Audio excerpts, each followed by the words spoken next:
Well, good evening, everybody. This is Jonathan McDonald here. I'm kind of filling in on very short notice for Carl Boyd. He's unfortunately having some technical difficulties. So we have a couple special guests with us tonight. Engineer and Hoover from CEO. If you follow CEO.ca or you're in some of the Discord channels, you'll probably recognize the two of them. Very frequent contributors on the GGI board. Both gentlemen provide some excellent due diligence, fundamental due diligence. So tonight is going to be about them, and we're going to talk about the value of the rock, how a mine is, how a mine goes from start to actual production.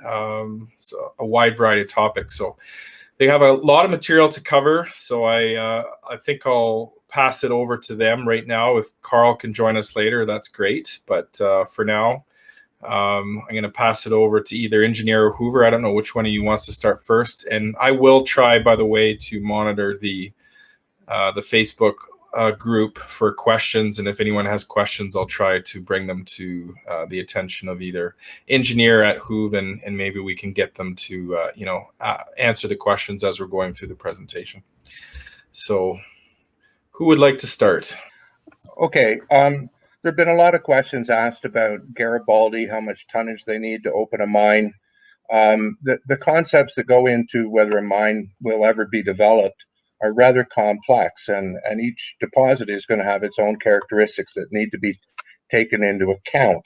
There is no magic formula to apply, but ultimately we've got a lot of high-grade nickel here, for example, 8% nickel. That adds a lot of nickel pounds really quickly into a resource estimate, but it's tonnage over many years of operation that are required in order to make the capital expenditure for a mine and a mill make them make sense, because you want to depreciate those expenses over decades if you can, so that you optimize the net revenue from the upfront capital expenditure that you've put forward. And the way you do that is you build tonnage by finding an economic grade that will last for the lifetime of the mine. There is never going to be enough 8% ore to open a mine on Nickel Mountain. It's going to be the lower grade material that builds your tonnage, that allows you to determine an average grade that makes sense, let's say, for 20 years of mill operation. So when you look at a resource estimate for a project, I'll make up an example here. Let's say there's 20 million tons at 1% nickel. Basically, what you could do with that is run the mill and mine for 20 years at 1% nickel every year, 1 million tons per year. And not all of that is 8% nickel. It certainly helps with your bottom line, but it's the lower grade material that builds the tons quickly. So I'd like to take a look at that concept in the model that Angry Geo put together, and try and put together an understanding of, even though her model is poor in many respects, it gives us an opportunity to modify her variables to make better assumptions and come up with a pretty good idea of where we're at right now with Garibaldi. Now, the way the resources are modeled ultimately is each different grade occupies a space, a volume in the rock.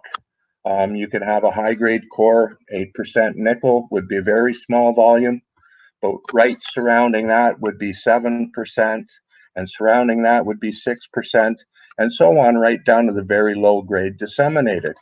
To try and picture that better, I like to use the analogy of the Russian nesting dolls, if you're familiar with those.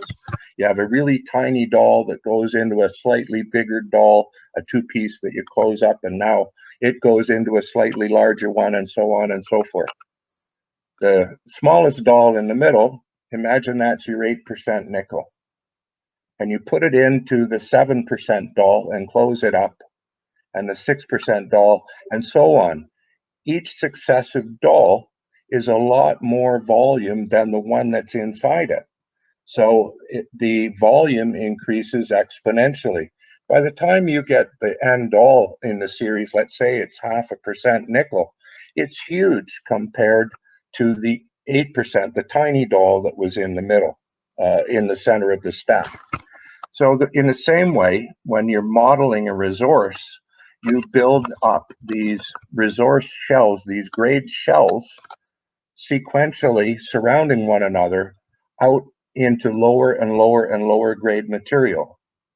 What you want to do economically is find the lowest grade that you can average across the entire deposit within it to run a mine for 20 years. So your low cut grade is that outer shell.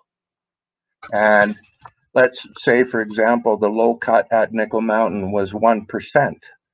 Anything above 1% then is ore, and the average grade over the lifetime of the mine might only be 2%, because there's a lot more low grade than there is high grade. But what you want to do is feed the mill a stable grade over time to optimize the recovery. So if we now take a look at the actual example that Angry Geo has given us, if you could put up the first table, the Angry Geo resource, please, Carl. Okay, so she titled this appropriately a bad resource calculation. It really is not very good, but it's useful as a starting point for our own interpretation about what might be a valid resource for what we know so far. She selected her own grade intervals. That's the first column on the left. She has less than 0.5, which is meaningless stuff. That's the waste material. That was her low cut that she assumed. And then she had 0.5 to 0.75. And if you look over to the third column, what she's done, any grades that actually were in the table in that range are arbitrarily assigned 0.625. In other words, the actual grade disappears. She's substituting in this calculated grade. If you drop down to the bottom in that column there, greater than 4 has an average grade of 4. The reason that's true is she didn't put an upper limit on the range. So the midpoint of 4 is 4. Anything over 4% in her table, the 8% in hole 14, for example, has been calculated as if it was 4. So she has capped the grade in this resource estimate. But even still, even with that defect in her calculations, if you look down to the bottom part of the table where there's the tonnage is listed, at greater than 0.5% nickel, she's got 1 million tons of ore. 986,000 is 1 million in my book, at an average grade of 1.74%. So this is what I was talking about earlier. The average grade across the entire deposit is what you're going to be running through your mill on a long-term period. So the way she's got it set up, if you had more of the same stuff, you'd be running 1.74 nickel for the life of the mine. Okay? But there's some problems with this estimate. If you look at the difference between the tonnage at 0.5, which is almost 1 million tons, and greater than 1%, it's 750,000 tons. There should be a lot more low grade material in the resource, but it's missing for some reason. And I've been trying to work out where did it go in her model. And the best way to try and figure out what she's done is to look at the actual image from her resource model in Leapfrog. So that's the second image for me now, please. Okay, so these are the two mineralized zones that we are familiar with. On the left is the historical zone where they started drilling hole 1. And on the right would be the discovery zone, which was hit by holes 9, 10, 14, and so on. On the left-hand side, that grade shell that she's got there, the envelope that we are looking at is the outline of the 1% nickel surface. Remember the nesting doll thing? Well, this is the 1% nickel model. This is the shell for that. It's not obviously a Russian doll here. It looks more like a potato, but that's the 1% grade outline.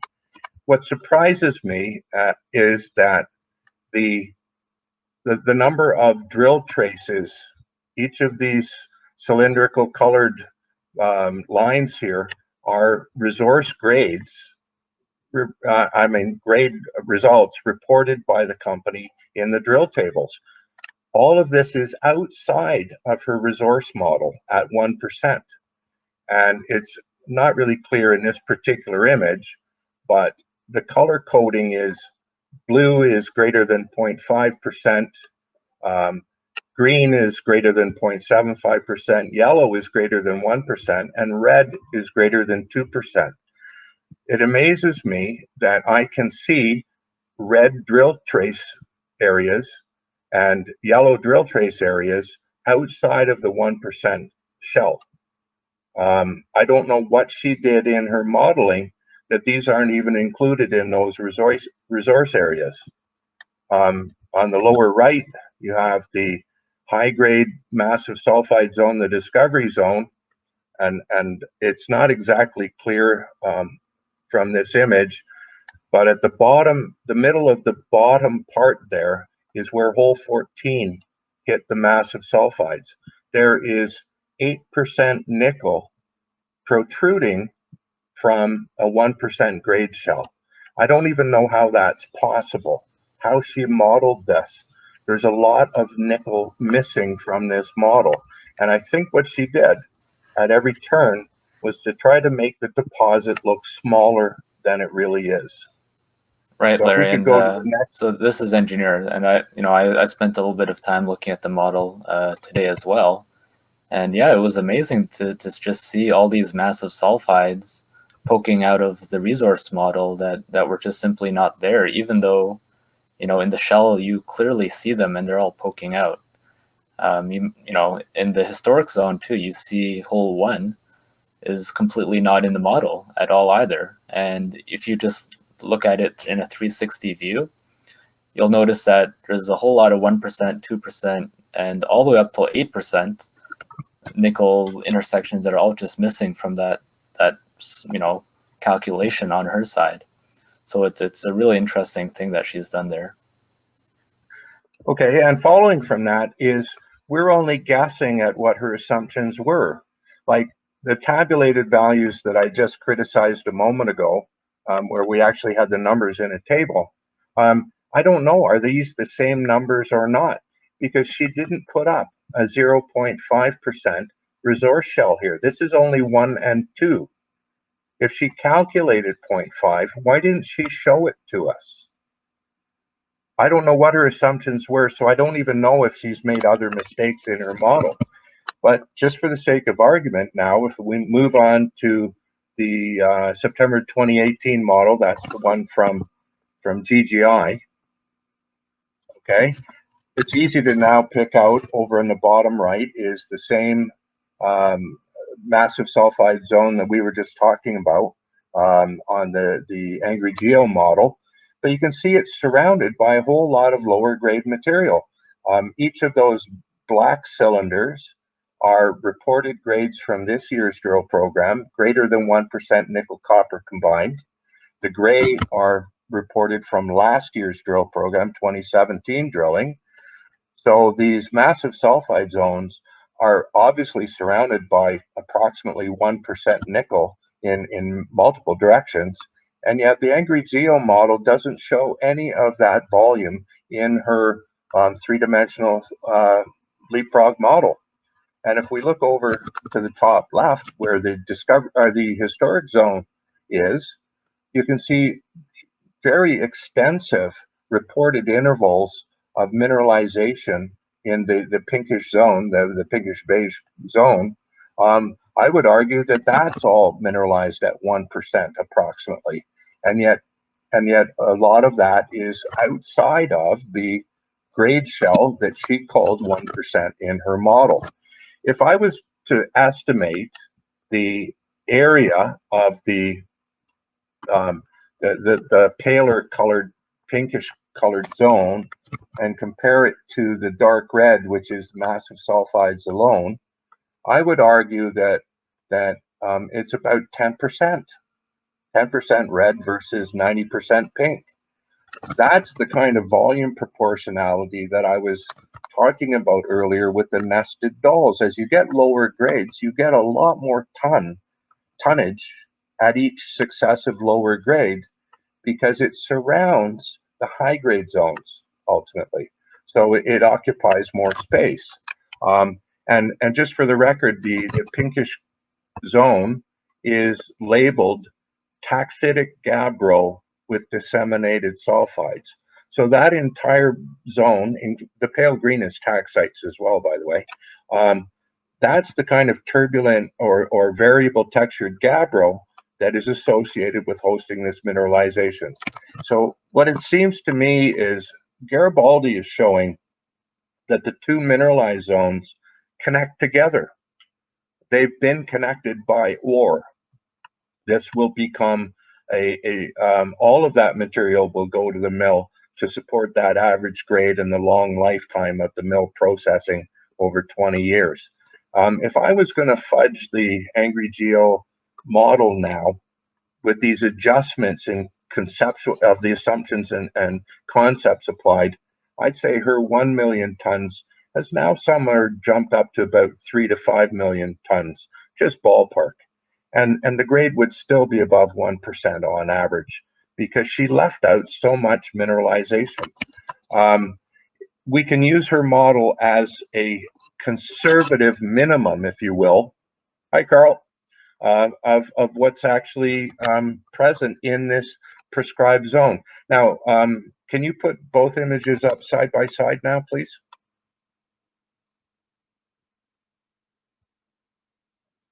The Angry Geo beside this one? Okay. Do you see how they differ? If you, especially in around the discovery zone, the halo of disseminated is virtually absent from the Angry Geo model. And I think that she was intentionally trying to trick the mind into thinking that there was less discovered than has actually been found. I otherwise can't explain what she's done there. I wish I could fix her assumptions and thereby modify her model so we could look at it more effectively in 3 dimensions. There's another thing I wanted to point out about the Angry Geo model too. I was able to properly measure the volume of rock that has mineralization in it. From side to side, which is the east-west line, it's about 200 meters across. From top to bottom, it's about 140 meters across. And from front to back, in and out of the screen, the way we're looking at it, it's about 85 meters across. So it's 200 by 140 by 85. In that tiny volume of rock, we've got about 5 million tons of ore, ballpark, up to about 5 million tons of ore. Now, one of the things that came out of discussions, and Yuki's going to get into some, engineer's going to get into some numbers shortly, is that she only modeled the nickel. If you look at her model, these different colored zones that if you opened the Leapfrog model and click on each of those colored drill traces, she's got all the data in there. She's got nickel, copper, cobalt, gold, silver, platinum, and palladium entered into the computer, but she only modeled the nickel.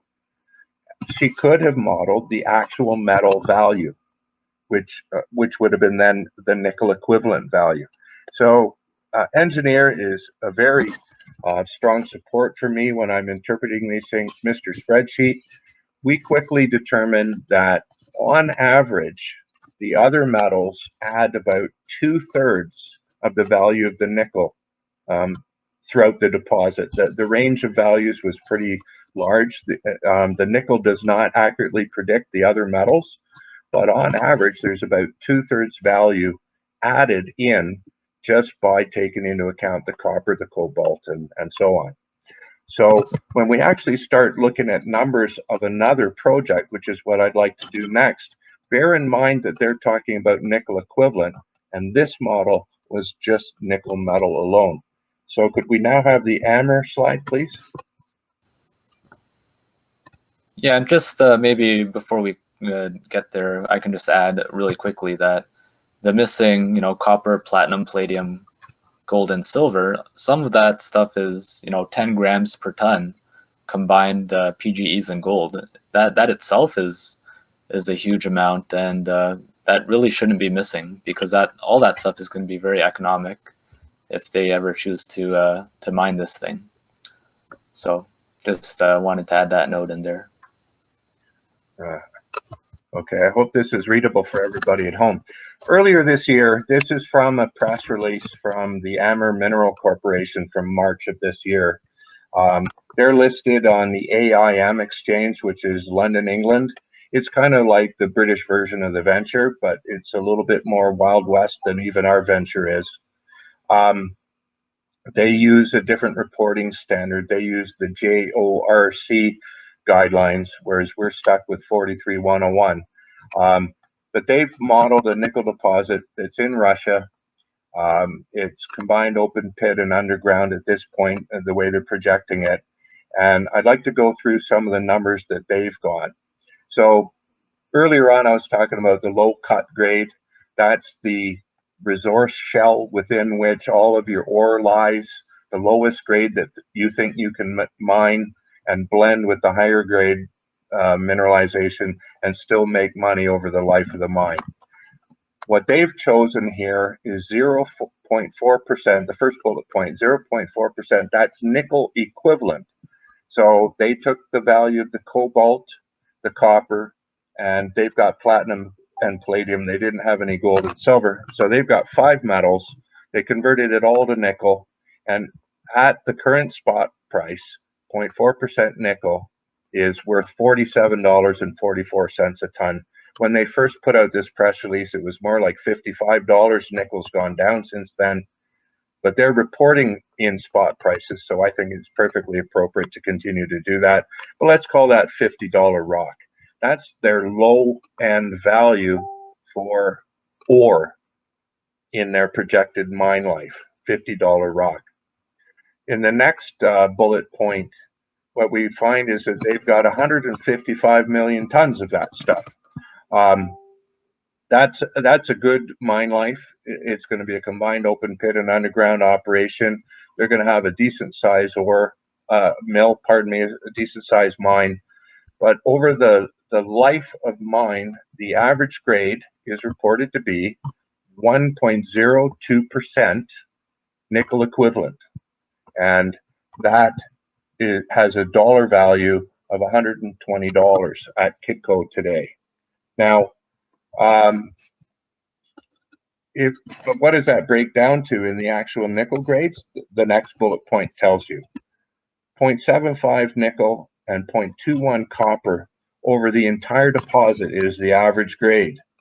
Under Garibaldi's reporting guidelines, they wouldn't even have reported those in the drill results so far because they fall below the 1% nickel copper combined threshold for reporting the grades. I'm not saying that this shouldn't have been reported. My point is how conservative Garibaldi's reporting standard is. And what that means is, hole 1, for example, 174 meters of visible sulfides in the core, but when they reported the assays, they only reported 60 meters that exceeded this 1% cutoff. They have assays for all the rest of that material. They just didn't report them to us publicly. So when it comes time to do this resource estimation, they'll have the data that they need to find the 0.5 nickel grade shell, the 0.6 nickel grade shell, whatever it is they need to model the resource properly and plan for mining this deposit. They've been collecting that data. They just haven't reported it to us publicly because they're being conservative.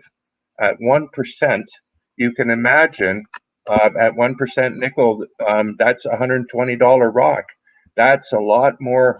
That's the low value case that Garibaldi's assuming compared to the $47 rock of this particular deposit. And I want to show you one particular difference between JORC and 43101. In the second bullet point, they talk about ore. They talk about ore tons. Well, that's illegal to say that in Canada until you've done a feasibility study. Under JORC, you can call your resources ore at any point in time. You don't have to show that this is still a scoping level study, the equivalent of a PEA. In Canada, that would be an illegal statement to call it ore. You don't know if it's economic yet, so it's not ore yet. And in the fourth bullet point, this comes out. They can also do things under JRC we can't do.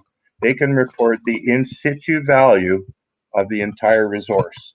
So they're claiming if they add up the metal value of all the resources in the ground, it's worth $21.3 billion.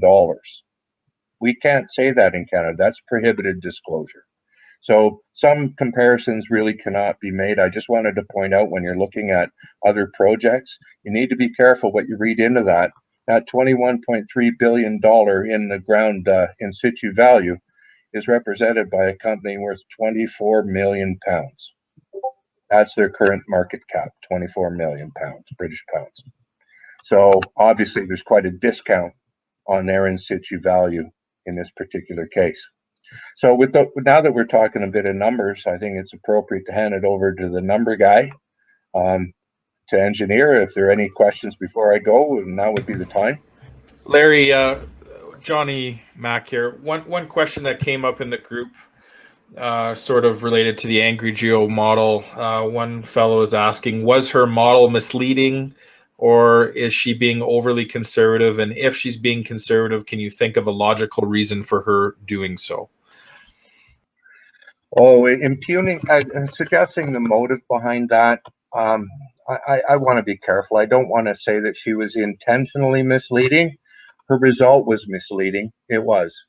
As I pointed out, when you look at her model, when you have 8% nickel sticking out of a grade shell that's supposed to enclose 1% nickel, it baffles my mind. How could that be? Well, she has chosen user parameters in the software that has made that possible. Those were her decisions. The computer didn't do that. She did. Now, the question is, did she do it intentionally or not? I think she's trying to minimize the appearance of the size of the deposit. I'm not going to just determine what her motive might have been, but it was intentional. A year ago, she did some modeling of the discovery zone after hole 14 came out, and I questioned her assumptions online on the Angry Geo on her website, and we had quite a discussion, and she agreed that she had been biased and that it was influencing her model. The model wasn't wrong, that she had biased it conservatively based on assumptions that weren't valid. But she later deleted that discussion. Earlier, just before this, the tabled value of resource numbers came out where she included up to 4%. An earlier version of that had been capped at 2%. And I politely asked her to consider whether or not capping the grade at 2% was appropriate. And she redid it. At least now we've got up to 4%, but it's still capped there. So she's still biasing her interpretations.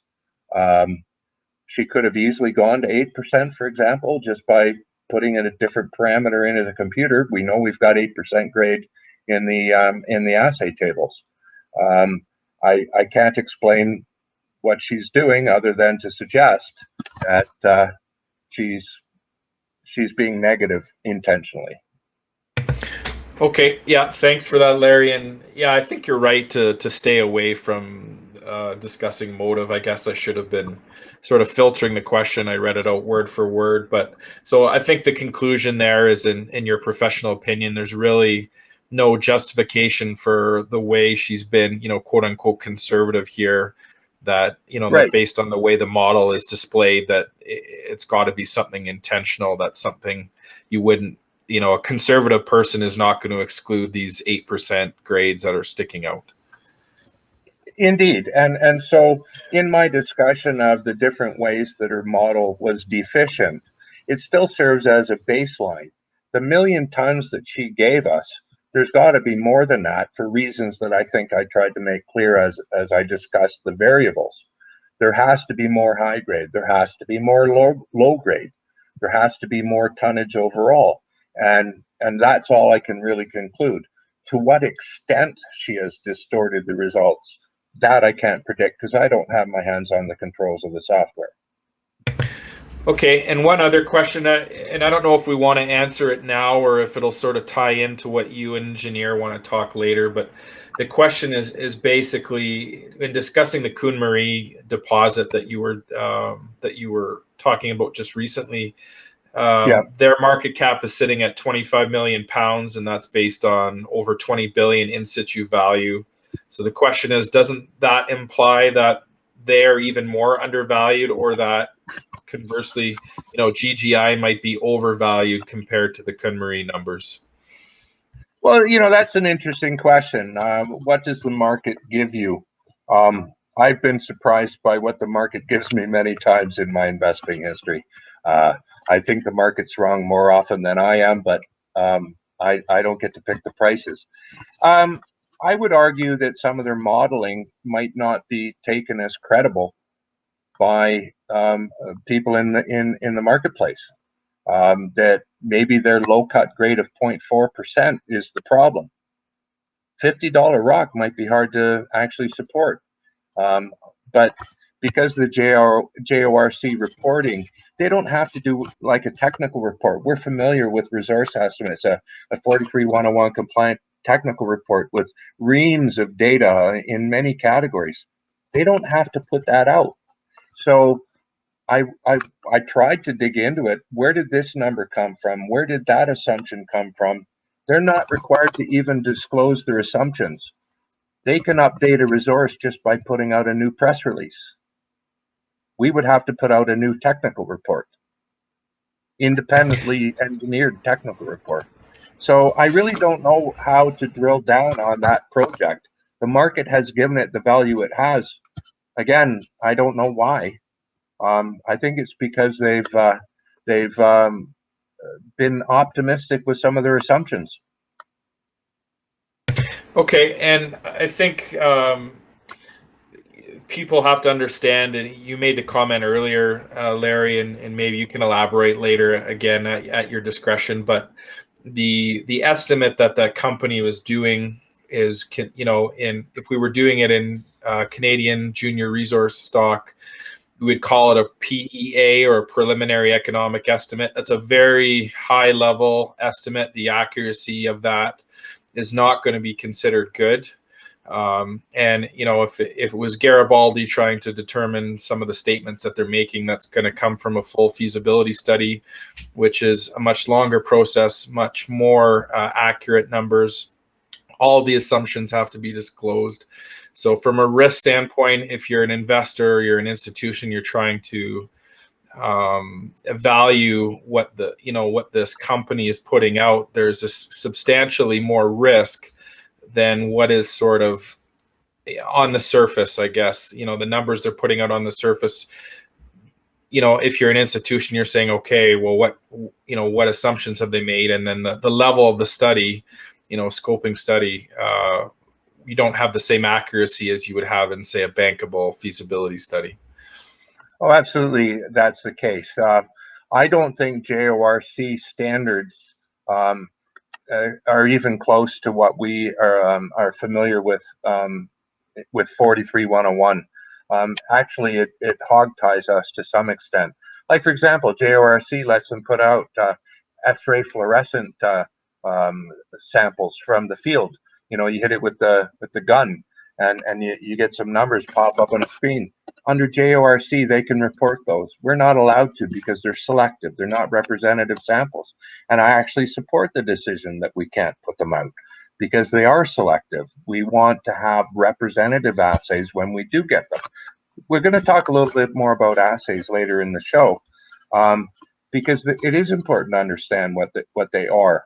And maybe at that time, I'll try and draw a comparison with XRF numbers. But under 43101 guidelines, this company is being absolutely conservative about the information they're putting out at the present time. They have a lot of information that they cannot disclose by law until such time as it's reviewed by an independent third-party engineering firm in the form of a technical report. And we'll see it then, and I'm patiently going to wait for that. I'm not too worried about, a hole one, like I said, 174 meters of visuals amounted to 61 meters of reported assays.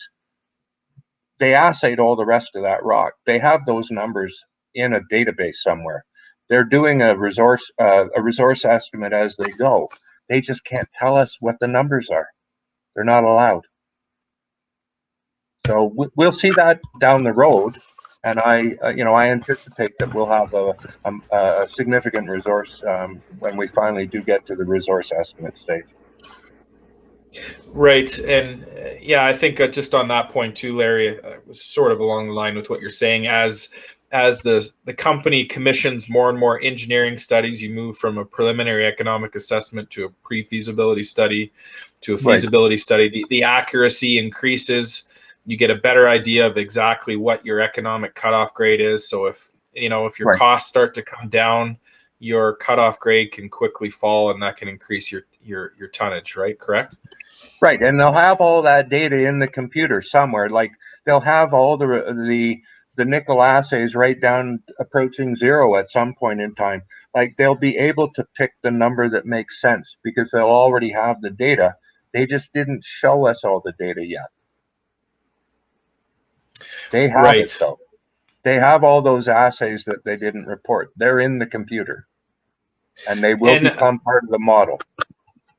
I think another comment too, someone in the group made a comment. Basically, this deposit is in Russia, so comparatively speaking, not as an investment-friendly jurisdiction. And I don't know if I certainly don't know what how far away this potential deposit is from any infrastructure, or what the startup capex would be for this project. Every project is different, obviously. Not to say that Nickel Mountain would be a cheap mine to develop, but for comparison purposes, I'm not sure where this other deposit in Russia would be either. Well, I do know a little bit about it. If over in Kamchatka, which is the part of Russia that adjoins the Pacific Ocean, Russia kind of extends down almost all the way down to about Japan. But on the continent side of that, it's down in that little extension of Russia there at Kamchatka. So it's not far from China. It's not far from Japan, and there is rail and road infrastructure in place for this, for the Amur deposit. But despite that, it's being valued very low. It's trading right now at three and a fraction cents, pence in the AIM market in London. 3 cents a share. Right.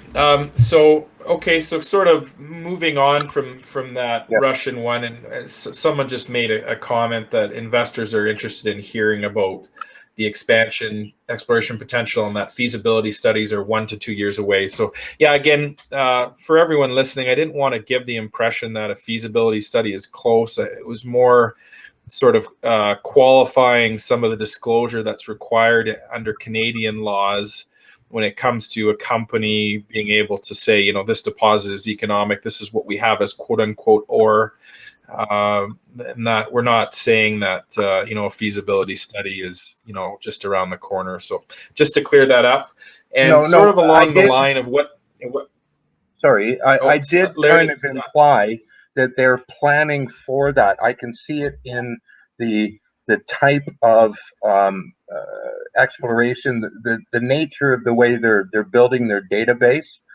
Like for example, the drilling earlier this year was entirely to drill off the discovery zone to resource standards. I could see that just from looking at the placement of the holes. This is probably already at indicated to measured resource stage in the discovery zone. You'd only do that if you're going to figure that at some point in time you're going to do a resource estimate or more, right? So Right. I can see that they are doing this systematically, assuming that at some point in time this could be a mine. And that's all. That's my gut reaction to the pattern of their disclosure. Okay. And just on that topic of what Larry just said, for those that aren't maybe familiar with the 43101 standards, as you define your resource, the spacing of your drilling is required to be tighter and tighter. So the widest drill spacing provides what's called an inferred resource estimate, and then you can get indicated resources, and then I can't measured. It's kind of measured. Measured Yeah. is So next up from that. Yeah. Yeah, and measured, and so as you dial that down, your resources is more accurately sort of modeled and requires much higher and higher drilling. But not to dwell too much on that, but just on the same point, Larry, maybe can you comment a bit on the Garibaldi map that was up? It happens to say open in all directions, and I think this is a very important concept for people to understand. What defines when a resource is open, and how do you determine if, in the drilling, if something is, say, not open in terms of, expansion potential? Okay, that's pretty simple, actually. When you're drilling for a resource, you want to have your drill holes pierce the deposit. You want to go into and out of the mineralization as many times as you can, because at each point you do that, you've got a point in three-dimensional space where you can locate the boundaries of the mineralized zone, right? You have to poke the edges to define where the edge actually is. When a deposit is open, there are edges that haven't yet been pierced with the drill. We don't know how big it is, but at least in a certain direction, it could be larger. And we'll need to do more drilling. When you see open in any respect, you need to do more drilling to find out if you've got the edge yet. And you drill until you have an edge. And that closes the deposit, you see. That would then be a closed deposit. If you've got the edge, a cylindrical body with the end points defined now is closed. What we've got here is a cylindrical body where the end points have not yet been found. Right. Okay. And so I hope that clears it up for some folks that maybe aren't necessarily mining people, that even though they own the stock, they're not necessarily mining, and they never really knew, how to, when they say open or closed, what that actually means. So when a system being open is obviously very good, because it means it's, you can potentially expand it in the direction, when it's closed, that you sort of define that boundary, and you're not going to expand the ore body anymore in that direction. Correct.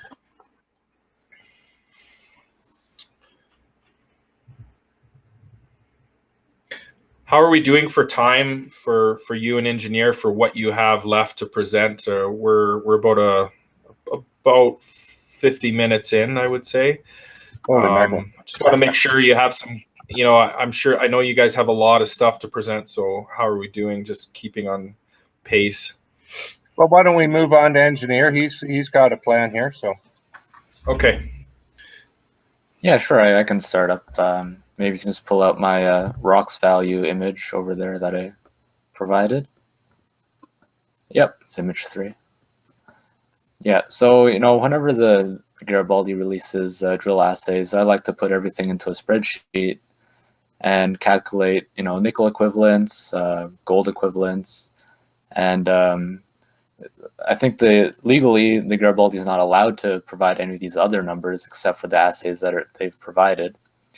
So today I've kind of whipped up another new table, try to simplify it as best as I can, and actually I just removed all the nickel, copper, everything. I just put a dollar amount there. And what I did is I basically took selected intercepts of mineralization from each of the holes, and that's on the first column. The second column is how long that intersection is in meters, and the right column is the dollars per ton, and that's in That's in US dollars per ton. And basically what that means is if you mine 1 ton of rocks from that intersected interval of mineralization, and you try to process it, all of it, then you'd get that dollar amount. So, you take hole 14, the massive sulfide section, you mine 1 ton of that massive sulfides, and you convert it, put it into smelter, and you try to sell all the byproducts of that, you'd get $1,700 US dollars almost for that 1 ton. And, Hoover's been talking about the Amber mine and how that's at 0.4 nickel equivalent. And if you look at that in dollars per ton, that's $47. And you compare that with the Garibaldi results and what the company has put out, the minimum intercept at these, today's prices is $127. And that's for the disseminated section. Anything that's, highly disseminated, strongly disseminated, all the way to semi and massives, we are easily hitting $500,000, $1,500 a ton. And, I think that, over time, the dollars per ton will go up over time. If you kind of have a look at the nickel prices recently, they've gone down quite a bit, but it's kind of strange because usually when supply goes down or inventories go down, the price goes up. So if you look at the LME nickel inventories, we're probably around 10-year lows in stock warehouse amounts of nickel. So I do think that's going to catch up at some time with the price going back up. Demand for nickel is going up a lot, especially with electric cars. I believe, in Tesla's cars, their batteries are made up of, 70+% of nickel. And, a lot of people talk about cobalt in electric cars, but, nickel is a huge factor in that. Just going back to my dollars per ton again, and, a lot of people in mining don't really know nickel that much, or maybe some of these other and they might want to compare to other mines. So, if you look at 1 gram per ton for, gold mines, that's $40 US dollars per ton. And if you kind of compare that with Garibaldi's intersections so far, our minimum bar is like, $120 divided by 40, which would be equivalent to 3 grams per ton gold. And, if we go all the way up to the hole 14 massive section, that's like 40 grams per ton of gold over 16 meters. And that's pretty big, in my opinion. I think a lot of gold companies would be very, very happy seeing those kind of intersections. And, you just look at the number of meters that we're hitting, like hole 12, I feel like has been ignored a lot. It adds a lot of tonnage, 88.5 meters of disseminated hit. And, that's a lot of meters. It's not super high grade, of course. Who've said, mentioned that when we do end up processing this material, you need to mix the low grade disseminated with the high grade stuff, so you get something out that can be processed easily. So you get all the metals out. Another little tidbit about this item is that recoveries aren't 100%. So when you actually try to process all these minerals, you don't get 100% of it all back. You'll get less than that. And, it depends, it could be 70, 80, 90%, depending on the minerals. And, depending on what commodity is really expensive at the time, they could actually, try to go for all the gold or go for all the nickel or go for all the copper and, play around with the recoveries a little bit, depending on that. So.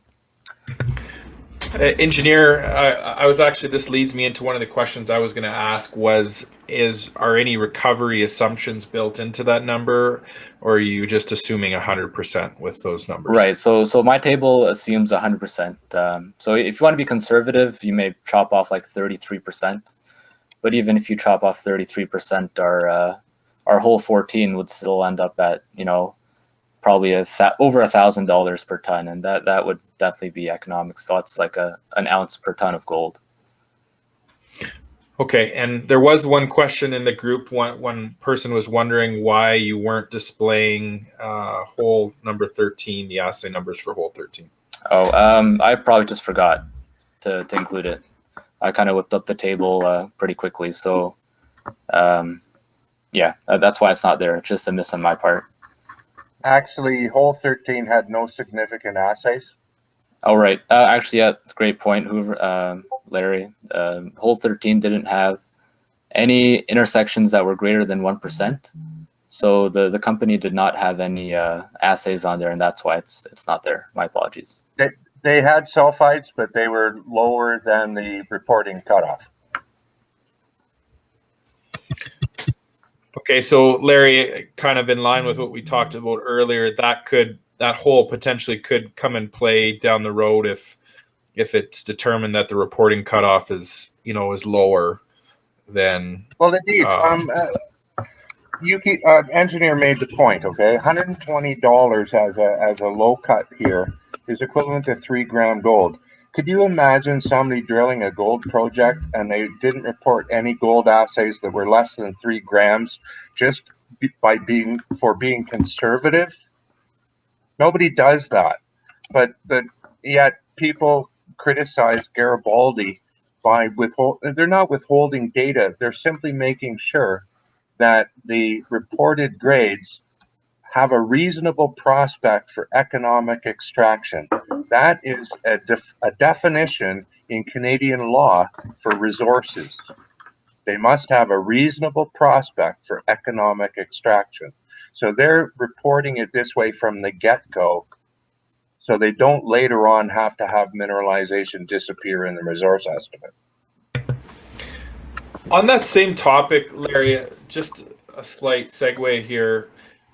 Back to the concept of the deposit being open in all directions. I think there has been some differing opinions put out by some of the critics that it looks like, and I think Angry Geo, correct me if I'm wrong, was maybe one of them, that said the deposit was not open in all directions, that even though the company is saying it's open, it's actually closed. Would it be safe to say that, the company making that statement, that's obviously a material statement, and it would have to be backed up by some sort of data? And I understand with any, professional specialty, whether it's law or geology, engineering, whatever, that there can sometimes be differing opinions on the same set of data and what it can mean. But can you maybe expand on that quickly? Yeah. Absolutely. The company's disclosure must be backed by a qualified person. And the standards for who can be a qualified person are rigorous. Not just any geologist is a qualified person. You have to be in the sector for 5 consecutive years. You have to have certain professional standings and so on and so forth. The critics are not qualified persons. The critics do not have access to the entire database.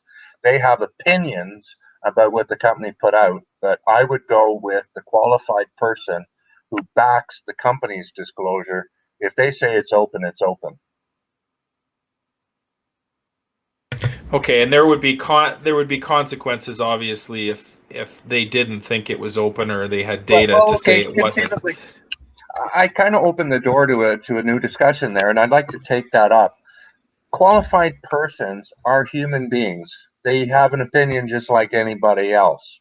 And there are situations where qualified persons have disagreed about a geological interpretation, right? The data is the data. The drill results are the drill results. It's when you get into what do they mean, that's where the qualified people can disagree with each other.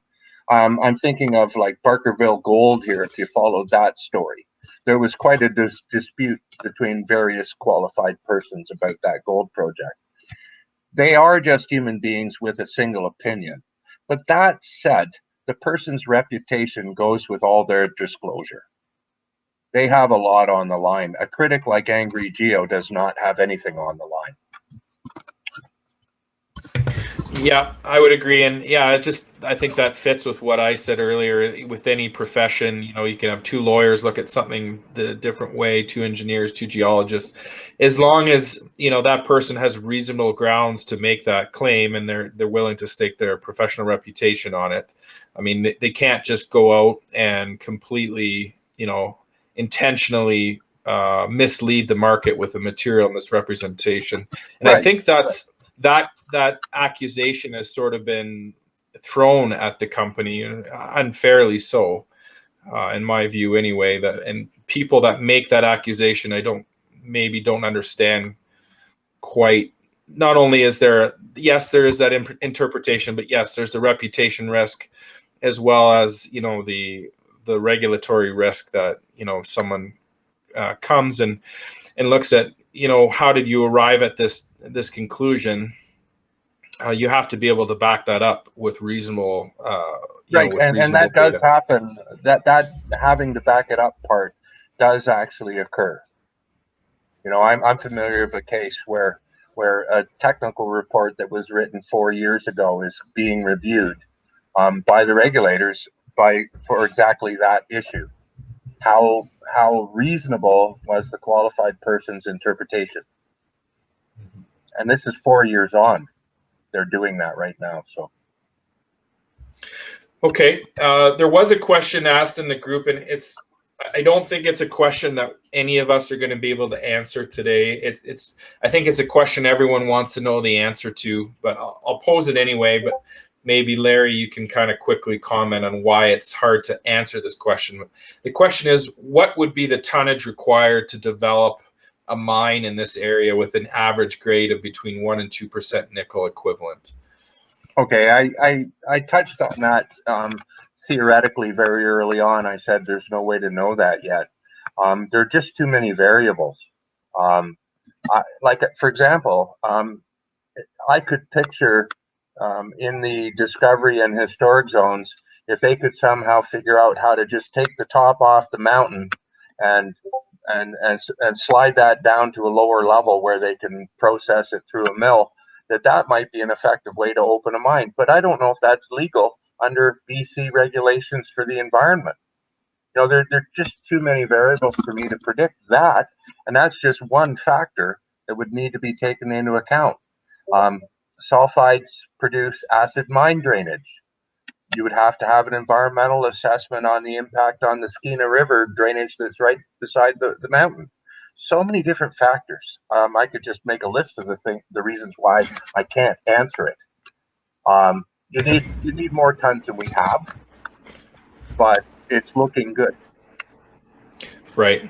Yeah, I think everyone wants to know the answer to that, but it's just way too early, and we need way more data before we can even come close to the deposit that we are familiar with so far, where we've looked at the actual models so far, is only 200 meters by 140 meters by 85 meters. They stepped out 565 meters to the east with a drill pad this summer.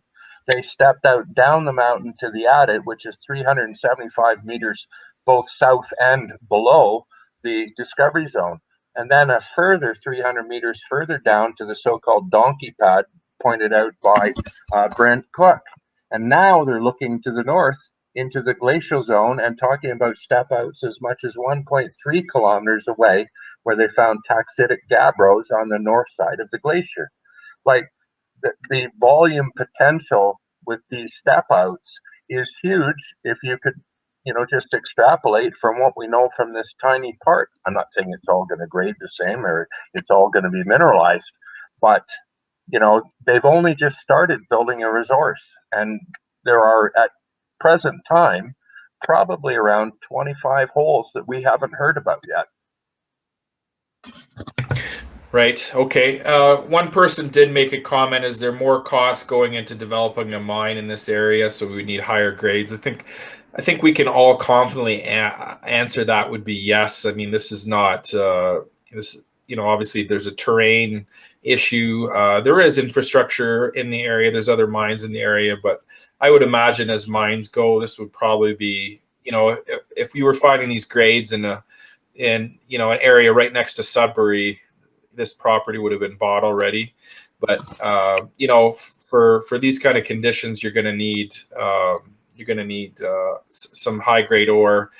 Some of the ore that engineer was showing in his table. You need the higher dollars per ton of rock to justify the mine. So Well, I would again, argue you need enough disseminated to support that high grade. Again, I'm going back.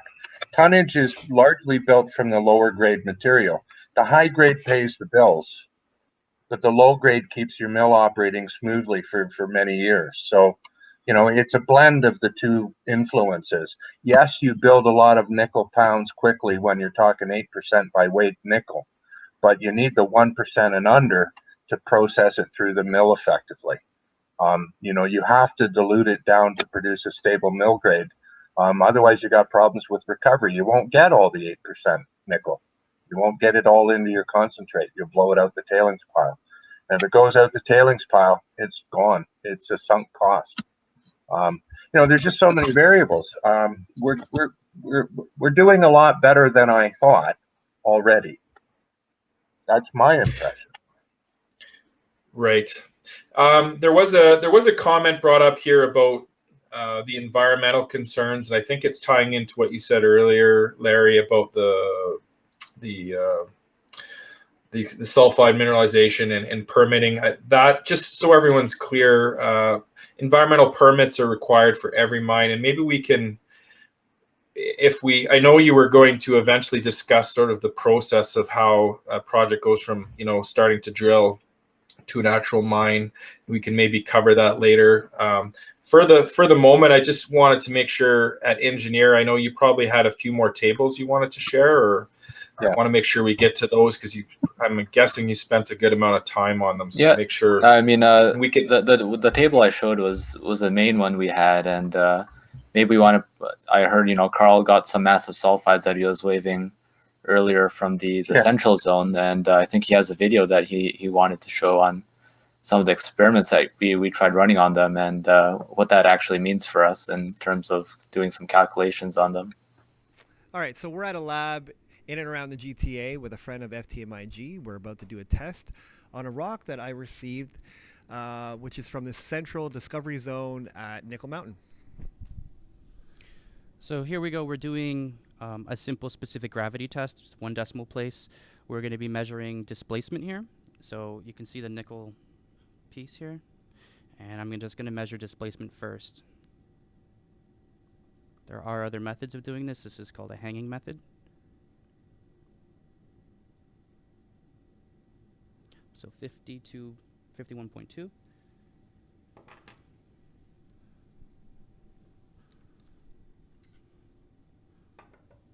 Just going to wipe down the rock now, zero the balance.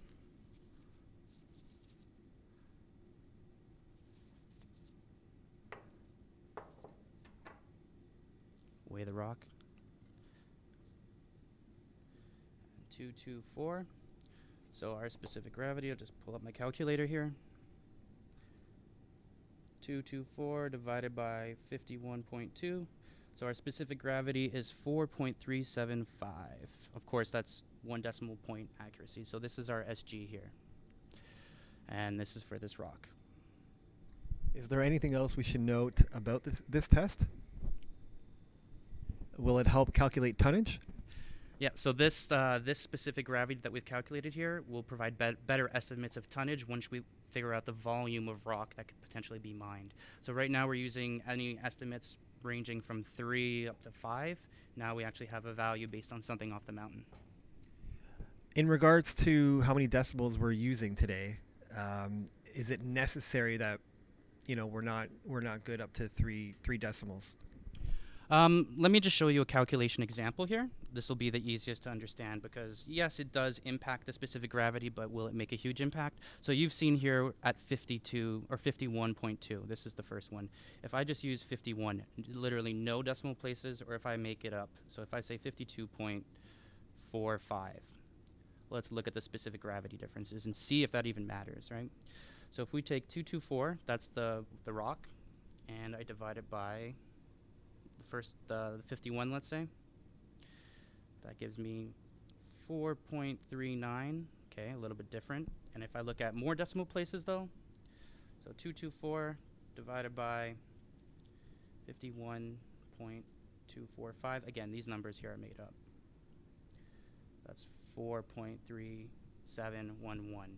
You can see versus what we actually have versus the theoretical three decimal points, it really doesn't make that much of a difference, right? These numbers at the end here, sure, modify a little, but in the end, our SG is 4.37. That's good. Okay, cool. So here's a better look at the rock.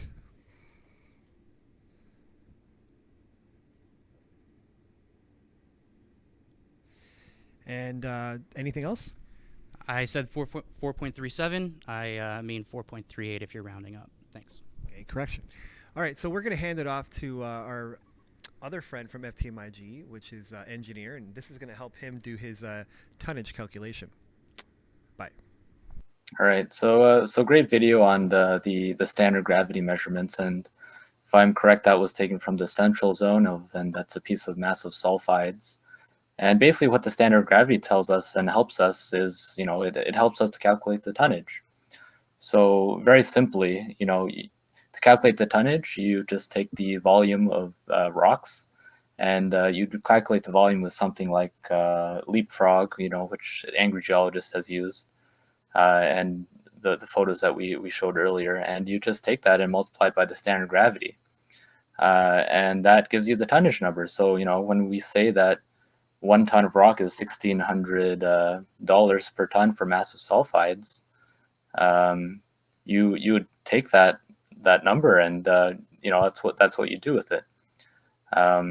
So it's all really interesting when you kind of take a step back and actually try to understand what all the tonnage numbers, all these intersections, all the grades and values, and kind of connect all the dots and to see what the big picture is. At the end of the day, we're trying to make a mine. And these numbers are just a tool to help us evaluate, that potential of that happening or not. Okay, thanks, engineer. Maybe we'll pivot back to the question on the environment, and because it was brought up, so just to make sure we know, we're not trying to dodge the question or whatever. And maybe the best way to ask the question is because every project is going to have environmental concerns. There's permitting involved. So maybe the best question to ask is there anything special or particular about the Nickel Mountain deposit that would cause some, environmental headaches for permitting that you can think of, Larry?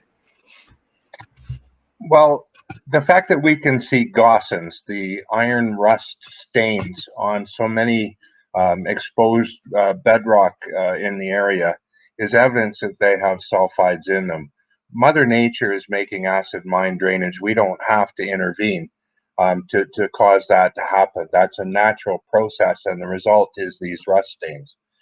But when we crush the material to try and extract the metals, and the crushing process increases the surface area, we vastly increase the reactive surface for this to occur. And that's why we talk about acid mine drainage. The word mine is added to the concept. Mother Nature does it on a small scale. We tend to exaggerate the problem substantially through our activities. Now, at some point in time, they're going to need to set up a tailings pond. That's how you manage that. If you store your crushed sulfide waste underwater, it doesn't decompose. It needs oxygen, and believe it or not, water doesn't have a lot of oxygen in it, even though fish might argue the point. It really is much lower in oxygen than the atmosphere is.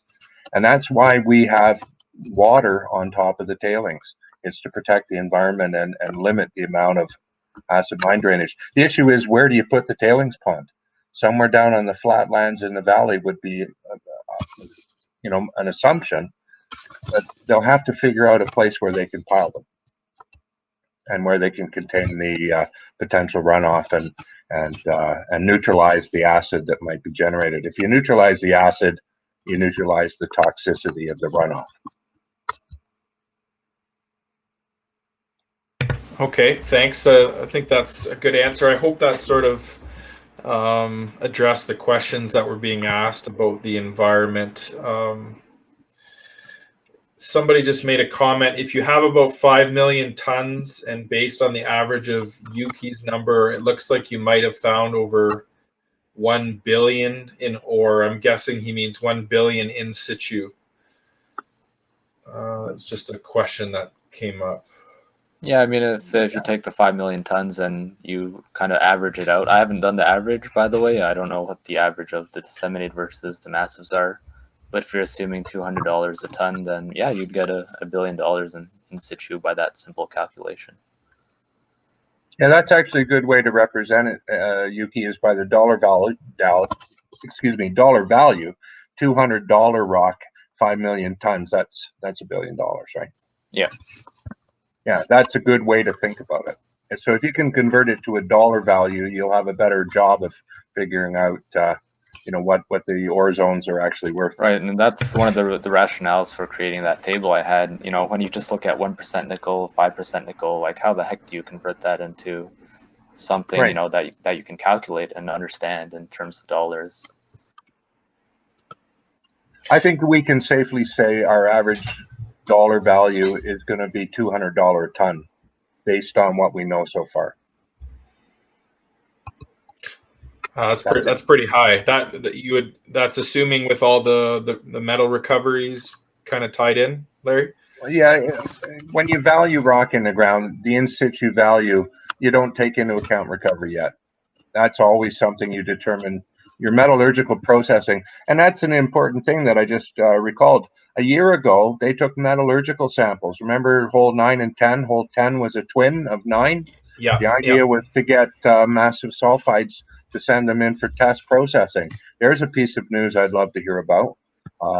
Peter Lightfoot said that he expected it to come out very positive as a result, but we don't have the result yet.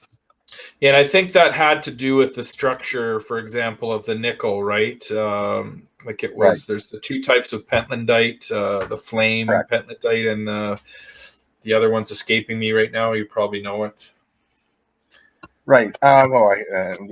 There you go. You just took it out of my brain. The flame pentlandite, the issue there is that you get what are called acyclic needle crystals. The flames are needle-shaped crystals of pentlandite, and they get trapped in the pyrrhotite, which is worthless iron sulfide, and they are physically difficult to separate out. So you end up with too much pyrrhotite going into your concentrate, and that causes processing problems at the smelter. So if the pentlandite crystals are globular in shape or spherical tendency, they liberate quite easily from the pyrrhotite, and they can be separated out. They can be separated more effectively, and you get a higher grade concentrate as a result. Right. Yeah, I recall. I don't know if it was in a news release from the company or it might have been from BMR, where they were talking about the form of the nickel in the ore, quote unquote ore. It was kind of favorable for metallurgy, right? And that was the form that you wanted to get, right? It in. And that came as in a presentation by Dr. Lightfoot, and it's posted on YouTube from the CDF fund, and it's also in the latest presentation. They mentioned that there's no deleterious other elements like arsenic, zinc, lead, cadmium, and not much of what would underline the quality of smelter feed material per the presentation that I'm just reading up right now. So right, that's and this from the company. And this is all important stuff. I mean, there's seemingly countless numbers of variables that go into determining whether you're going to go ahead with the deposit, and these are the kind of things that you want to see from the metallurgical standpoint, that you don't have these these other metals present that are going to interfere with your milling process, and as well that you expect to get good recoveries based on the form of the materials that you're seeing in the rock. So but yeah, I think we do at some point. I mean, we need the metallurgical test studies to come back, and I don't know what the timeline would be on those, but that's ultimately more information that we could use to say, okay, at the end of the day, how much of each of these metals, gold, silver, platinum group elements, cobalt, nickel, copper, all of these combine, how much are you going to recover of each? And obviously that plays a significant role in what the ton, what each ton of rock is eventually worth based on what you're actually going to recover from it versus what's sitting in situ. Speaking of the in situ value, I mean, we had some questions earlier, and these are really tough questions to answer. You could argue that the market itself is constantly trying to answer this question, but the question was, how do we value this deposit at this early of a stage? So, I mean, I know one way to do it is using the in situ value and then applying a discount to it. So, I don't know, Larry, are you able to comment on what's, quote unquote fair at this stage? And I know a lot goes into that discount as well. I mean, there's a lot of variables that even go into that, what discount you're going to apply. Well, unfortunately, you can apply that discount model, and typically for gold deposit, and this is just a generic gold deposit, you would the deposit is worth about 15% of the in situ gold value. But that's generally once you've defined the deposit by drilling. We haven't finished resource definition yet. So to say that we can use a discount on the known mineralization, we've got only 22 holes reported so far. That isn't all we've got. If you want to say, well, how much is baked in to the value of the stock, I suppose you could arbitrarily claim a value. But this is a blue sky project. We've got so much potential, so much unknown prospective potential here. I really don't know. How does the market value? That's like goodwill value in a corporate entity, for example. How do you actually put a value on Coca-Cola's goodwill on their brand? It's real. It's worth something. And here we've got blue sky that's worth something. And each person is going to assign the blue sky value differently. I like to think that we're only scratching the surface so far. We haven't even looked at targets A, B, and C this year, let alone all the other things that were discovered with a VTEM program early in the season. And there's so much more to be done. Right, and it's just to add It's there, not right? time. Just to maybe think of it a different way. So far in all of 2017 and 2018, we've only had assays for 6,000 meters of drills that they've taken out of the ground, and that's the first 22 holes that they've released. And they've got another 8,000 plus meters, which is more than they've drilled right now. So there's a lot to look forward to, and as I understand it, they're still drilling according to the news release last Thursday, and the holes are going to keep piling up, and it's kind of the science of putting it all together, connecting all the dots as the data comes, and there's a lot of upside if they keep hitting, which I think they probably will, in my opinion. But just if they, for example, if they do miss all the holes that are upcoming, then yeah, it's probably worth too much now. But that's kind of the junior resource market, right? It's a lot of speculation, and that's it goes with the territory. It's hard to value these things. That's why these stocks are so volatile. They go up and down.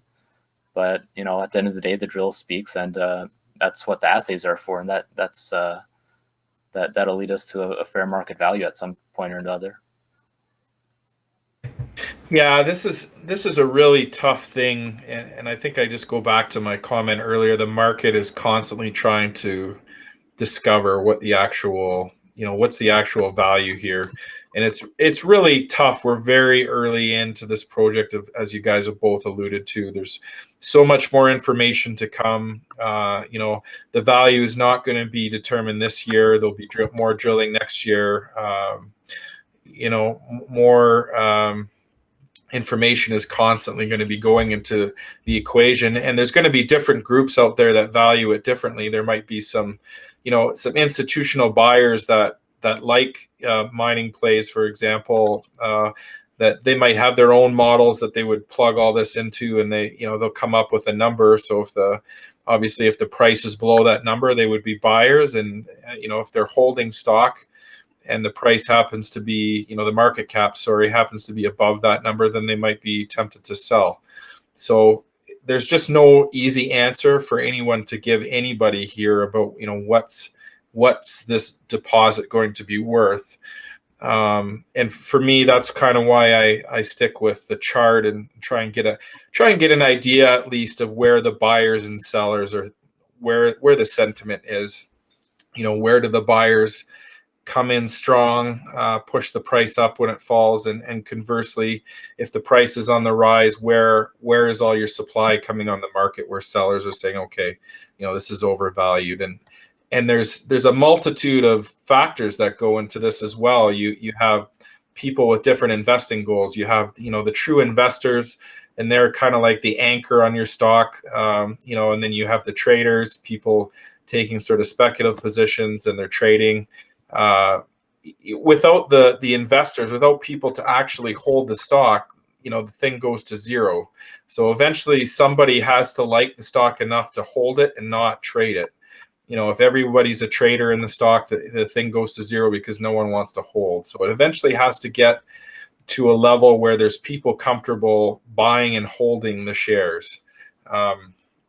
But yeah, a very difficult question to discuss. So to pivot from there, Yuki, Larry, is there anything that we haven't covered yet that you guys had prepared material for that you'd like to talk about now? Well, there certainly is. I wanted to talk about the assay process in general. There was some controversy about the technique chosen by Garibaldi to assay the massive sulfides.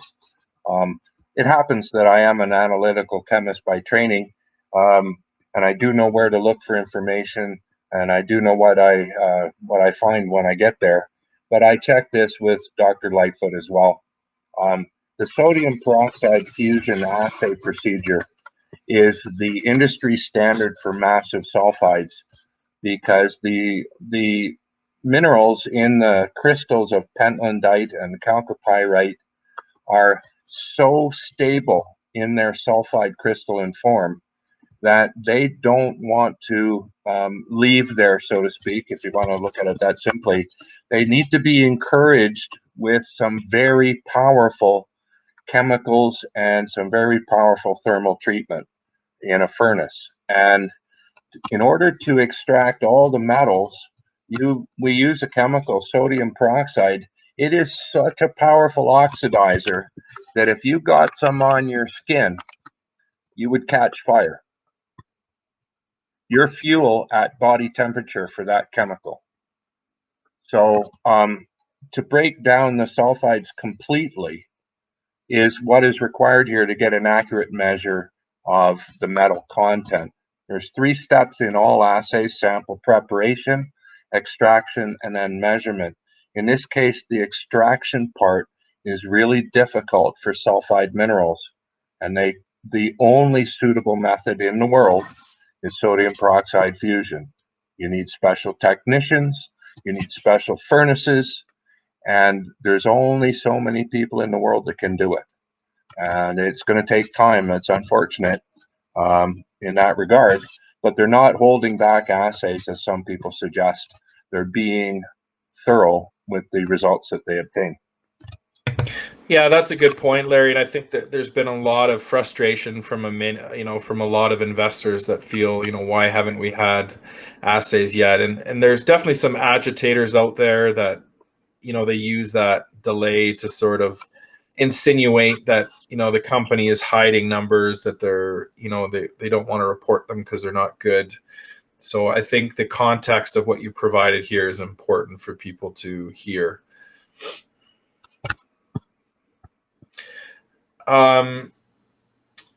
Anything else the two of you wanted to talk about, you had sort of on your agenda that we haven't covered yet? Right, maybe we can just quickly talk about, weather and how the camp is being prepared for that. So, I have 2 images. The first one's, I think, image 5. Yeah, so, last year, there was some record-breaking weather over there. And this is last year, not this year, so don't freak out. There was 55 centimeters of snow, at Fort St. John, and if I had to guess, at Nickel Mountain they probably saw 1 meter of snow or plus. So that's what really stopped us last season. And from what I've seen in the weather reports, and the weather's been unseasonably warm, and there's basically almost no snow up there right now. If you pull up my next image, image 6. Last year they just got the money in September, and they were finding nickel all over the place. So, this year they've had, 6 months plus, 9 months now to prepare for all this, and you can see they've beefed up camp quite a bit. If you look at that triangle A-frame thing up there, that's actually a survival tent where folks can go in if the weather turns bad. They didn't have that last year, so. This year it can start snowing as long as you don't get, Mother Nature can always come in and whip like some crazy storm up, and drilling would have to stop. But, this year it looks like they'll be able to get a lot more out of drilling. And, they're still drilling last week. This week, hopefully they're still going at it, but you can never know until the company tells us. But from what I can gather, and from, looking at the weather reports, it looks like they're still pulling out core out of the ground. And I think the market might be surprised at how far they can go drilling this season. You know what? I think they'll probably be the last company up there drilling. And that just goes to show you the company is spending a lot of money putting these survival tents, flying helicopters there every day, and trying to extend the season as long as possible. And, I think there's if I had to guess, you wouldn't be extending your season that long, spending all that money if you weren't drilling good stuff. It just doesn't make sense to me.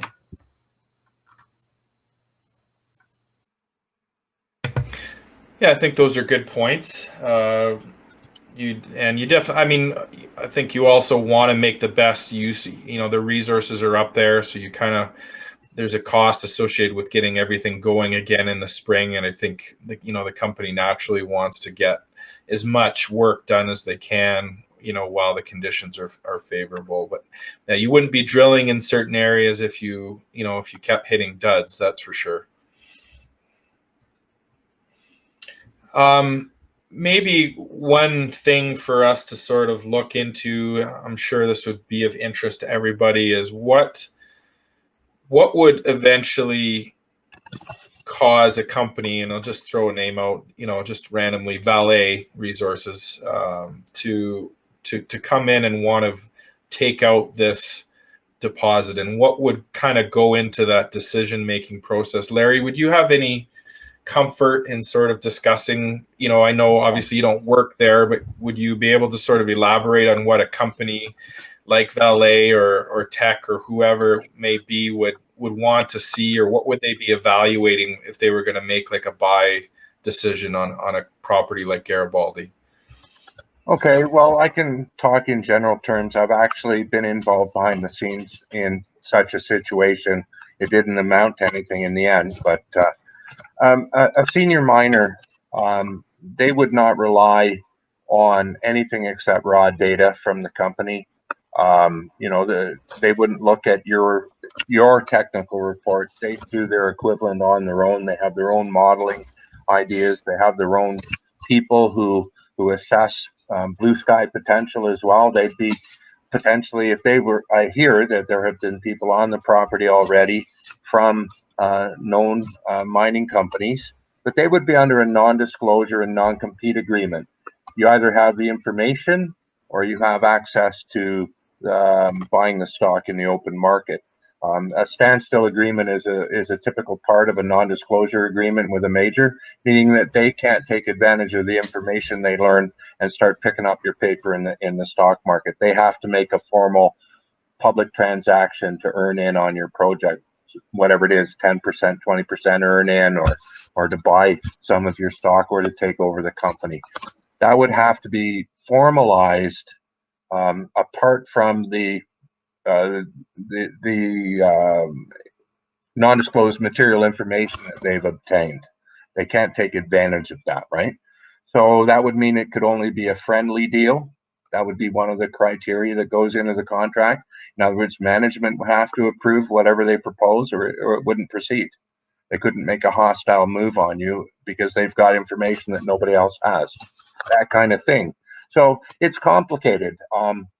If they want to be in the data room, as we say in the business, if you want to have access to all the information, then you've given up your right to make a hostile bid as part of the terms of the agreement.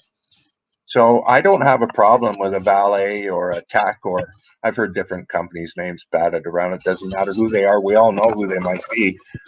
Glencore might be in there. Rio Tinto, they've got sulfide deposits that they mine around the world. I'm sure they're all kicking the tires, or it's certainly paying attention to what's going on. It's simply too early for them too, though, I would argue in general. They're not going to take a shot at this deposit yet. We don't know enough yet.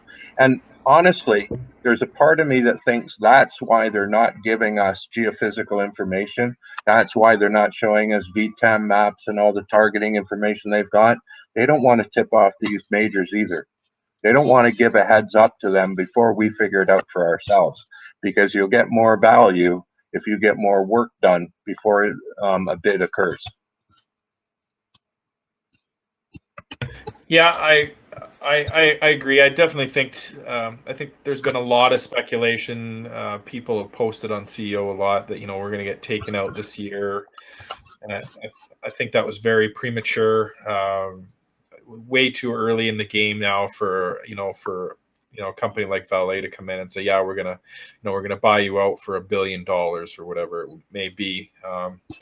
They need more information, just like we all, collectively as shareholders, we all want to see more information and see where this is going. How open is it? How many more tons can they drum up?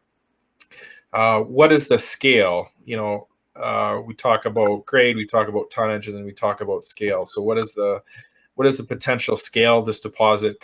How big could this thing potentially get? So, yeah. So, I think like anything, nothing is simple with junior mining because there's so many variables. Not just with the deposit, with your infrastructure, with your metallurgy, economics. The state of economics in the world, where are nickel prices going? Where do these companies project the nickel prices to go? I think obviously that's going to play a big factor. Thinking about supply, demand, and what forces in the world are going to drive demand and supply for nickel. These companies don't make these decisions lightly. They're not risk takers. They're not speculating on GGI shares like we are. If they're going to throw billions at a deposit, there's going to be a pretty thorough risk assessment and a very solid business case for them to step in. Yes. I don't know if we can go to my screen maybe quickly. I actually have the nickel charts up, if that's possible for everybody. I tried to put them. I tried to fit it so that the chart width matches, so we can kind of. I drew a few vertical lines there so everyone can kind of see the spot price, the inventory of nickel. And this is from kitco.com, as you can see. So somewhere around, it looks like June of 2015, the inventories of nickel hit a peak, and they've been on a decline ever since. So corresponding to that peak, while we were actually building inventory for a while, the price was actually climbing, and it looks like we got to about $9.25 US per pound, and then all of a sudden it was falling. And you would expect it. It's an inverse relationship as your inventory is increasing. As there's more supply on the market, in theory, the price of what you can get for your nickel should fall. But interesting that. We were in a falling price regime, and the level started to come down, and they've been coming down pretty steadily. And nickel prices, it took a while for them to sort of catch up. So we had a little peak here again in prices. It looks like a bunch of supply came on the market very quickly, and then we were down again. But in that whole time frame, the nickel spot price was actually pretty steady in the $4 range. But, interesting to note that from and these are 5-year charts, that we're actually now trading, it's not trading, sorry, but the inventory of nickel is now at below, like, the lowest it's been in 5 years. So when the edge of this chart starts, we were about 240,000 tons, and, now we're about 22,000 tons. So 220,000 tons. 220. Okay, thank you. Yeah. So that's just to sort of visualize, we have this declining inventory, and you would expect prices should be climbing along with it. And it's interesting that the price has sort of taken a break this year. This would be January 18th. So this would be about March. So about April, by the looks of it, April, May. I don't have that ability to kind of dive into it, but interestingly, that the nickel prices are actually going against the grain. In my experience, when you sort of get that behavior where two things should be correlated, in this case, they're inversely correlated. That I've seen where oil prices will go up, and then crude oil will go up, and then all of a sudden, the crude oil stocks are not moving, and you kind of have that divergence. Logic says if oil prices are going up, that crude oil's energy producers should be following.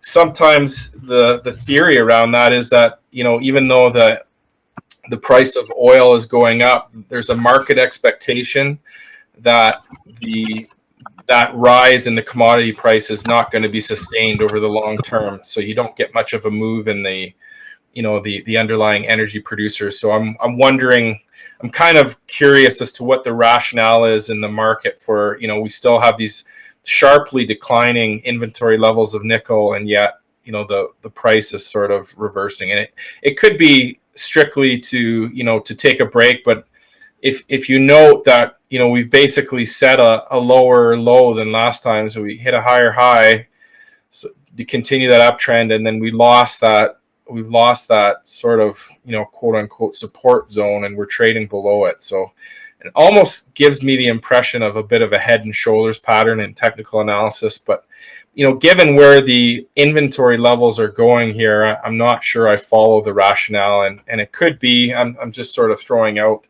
an idea here. I wonder if the market is pricing in that some expected supply to come on the market from mines that might not have been producing either at all or at full capacities. Are those any comments on that, Larry or Yuki?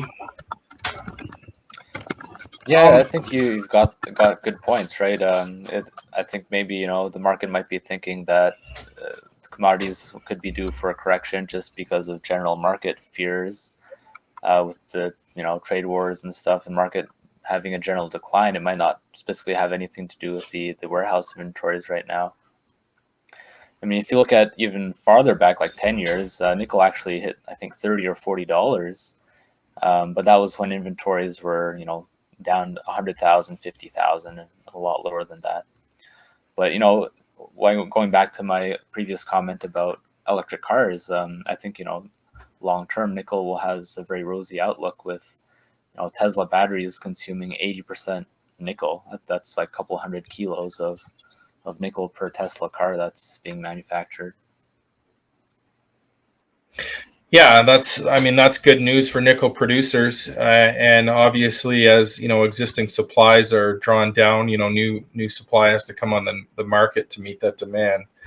So yeah, I mean, I haven't done it personally. I don't know if anyone else has, but it'd be interesting to actually drill it down into, a producer like Vale's corporate presentation. They might discuss where they see the nickel spot price and, long-term nickel inventories and pricing going. That would probably be an interesting exercise because these companies are, they're typically projecting, near term and medium term sort of moves in the nickel price, because that's their business, right? They're in the business of mining, and they want to kind of keep their investors informed. Well, this is where we see the nickel prices going, and this is what we're making our investment decisions on. Any other comments, Larry? Well, I Yuki? wanted to add something about the battery market. They're more concerned about cobalt, surprisingly, even though cobalt is being technologically phased out, or at least diminished as a component of the battery anode. The recently there was a presentation by Benchmark Minerals. They have these semi-annual conventions or whatever around the world, and almost entirely their presentation was about challenges facing cobalt, even though they're coming out with new anode designs that are 8-to-1 nickel to cobalt instead of the current 3-to-1 ratio of the two metals. And yet in their own presentation they show a shortfall of nickel within 3 years. So when I see the declining inventory in this chart that you've put up, I wonder if that's not due to stockpiling, where people are hedging against the future by buying it now, drawing down the inventory. I know China did that quite a bit with iron a few years ago, and they totally disrupted the world iron market for steelmakers for another year after, because they stopped buying iron. They had stockpiled it all on their own soil. So, I just wonder what's going on here. Is there something that we don't know yet? I expect the nickel price to spike at some point. I just don't know what the trigger is going to be. Yeah, logically it would have to, as the inventory comes down, if the inventory can't perpetually come down and the spot price can't perpetually come down, at some point, one of them has to move the other way. So yeah, I would kind of expect the same thing as you, Larry, that the prices are going to have to keep going back up if this inventory keeps dropping down, and that's quite a strong trend. If you look at the LME nickel warehouse stock level, I mean, that's a very sharp drop, and there's no sign of any, it's not like the trend is weakening. It's pretty much that's almost a straight line down. Yeah, so there's definitely some stockpiling, maybe that could be it, but and that's interesting too, because stockpiling, if that stockpile isn't recorded somewhere and then kind of surprises the market, it's the exact people stop buying it all of a sudden, and then you get this supply demand imbalance. So interesting again, once again, so many elements here that go into valuing this play, and the long-term projection on nickel obviously been one of them. And maybe this is a good time to segue into here's a question for you, Larry, that maybe you can share with everybody. If Vale, and this again, I'm not saying this is going to happen, I'm just using this as a completely hypothetical situation, but if Vale were to come in today and say, okay, Garibaldi, we're buying you out for X number of dollars, how long would it actually take between the time that they bought that resource and they were able to do what they want with it, but from then and the time that they actually start taking nickel ore out of the mine? What kind of time frame are we looking at for people to kind of get an idea of how long this process actually takes? Oh, that is a challenging question, because you don't want to start designing your infrastructure, your capital expenditures for your mill and so on. You don't want to design that till you've got your resource sorted out, and that isn't known yet. Again, going back to my very first discussion here, you design your mill so you can run a 20-year mine life. Like, that's pretty typical in the industry, where you get the best possible return on your capital investment on equipment at around 20 years. That's why they're usually 17 to 25-year mine life plans, right? I don't know what a Vale might decide. Like, for example, if you look at Voisey's Bay, they mined out the ovoid, the easy to get open pit ore, and there were 2 deeper deposits, and they put them on hold for 3 years. I can't remember, the Eastern Deeps, I think, is the name of one of the deposits.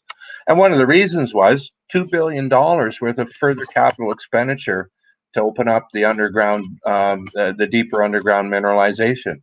But Vale is a worldwide corporation. They've got nickel laterites in tropical climates around the world, and some of those have been shut down. Like, their viewpoint is totally extraordinary because they dominate the market. They produce something like 40% of the world's nickel. Yet they were shutting down Voisey's Bay. If you can think about the capital expenditure they put into the processing plant there. I don't know what they would do. I'd say minimum 6 years before you see mineral moving out of the ground here. And that might be a real optimistic view. Yeah, I kind of had 5 in my mind, but I figured that was probably a little bit optimistic. But I think it's good to just have that discussion so people are aware of how long these things have to play out. Every province in Canada has changed their mining act in the last few years. They tried to coordinate it so nobody had an advantage over other provinces. But this began actually in Australia. It was the major mining companies started lobbying the government to enhance mining laws to protect the environment better. Because the majors aren't the ones that cause the environmental destruction. It's a mid-tier or a junior that finds himself in an economic trouble and or just doesn't spend the money to protect the environment. They don't have the resources to deal with a problem should it occur. And those are the ones that create the mining disasters that make everybody look bad. So about 20 years ago, the lobbying came in that started to change laws around things like acid mine drainage. They didn't even have an effective laboratory model for acid mine drainage until the mid-90s, early 2000s. The EPA in the United States developed a standardized method that we all use today. So ultimately, here we are just changing the mining laws after 2010 around the world to protect acid mine drainage. We all know about the Mount Holly disaster when a tailings dam burst in BC. What kind of a legacy we can have if we don't properly handle our mining waste. So with the new laws, though, there are all kinds of new assessments. And if you're the first guy that's getting a permit under the new acid mine drainage guidelines, it takes you longer because even the government doesn't have experience processing your application. You're the first one through the gate, so to speak, and you're treading clean ground. So, no footprints to follow. And so that's one of the reasons I went with a higher number than you, just because these environmental protection laws are recent. They haven't been fully developed. Some of the rules aren't even written yet. I'm dealing with a project in Quebec where they're still writing rules. The Mining Act came into law December 2013, and they're still writing regulations. So how are you supposed to plan until you hear what the government has to say, what the rules are going to be? Yeah, and I can speak to that directly as well, having dealt with some government regulators at the federal level. Whenever new regulations or rules come into effect, it really adds time to any sort of process because, the regulators themselves are kind of left in a bit of a state of chaos, flux, whatever you want to call it, and nobody knows. There's no precedent. There's nothing to really base it off of to make the process go smoothly. Right. Yeah. Nobody has any experience using them on either side of the table. The rules. Yeah. I mean, yeah. So one question that just came up, and I think it's a pretty easy one to answer. The question is with respect to GGI's minimum reporting standards for quantities of nickel, are they already reporting at the bare minimum, or are they being conservative? I.e., do they have their cutoff at greater than 1%, but Canadian standard is greater than 0.5%. So the easy answer to that, and Larry can kind of expound on this if he wants, but there is no standard there's no regulation that says you have to use a cutoff of X%.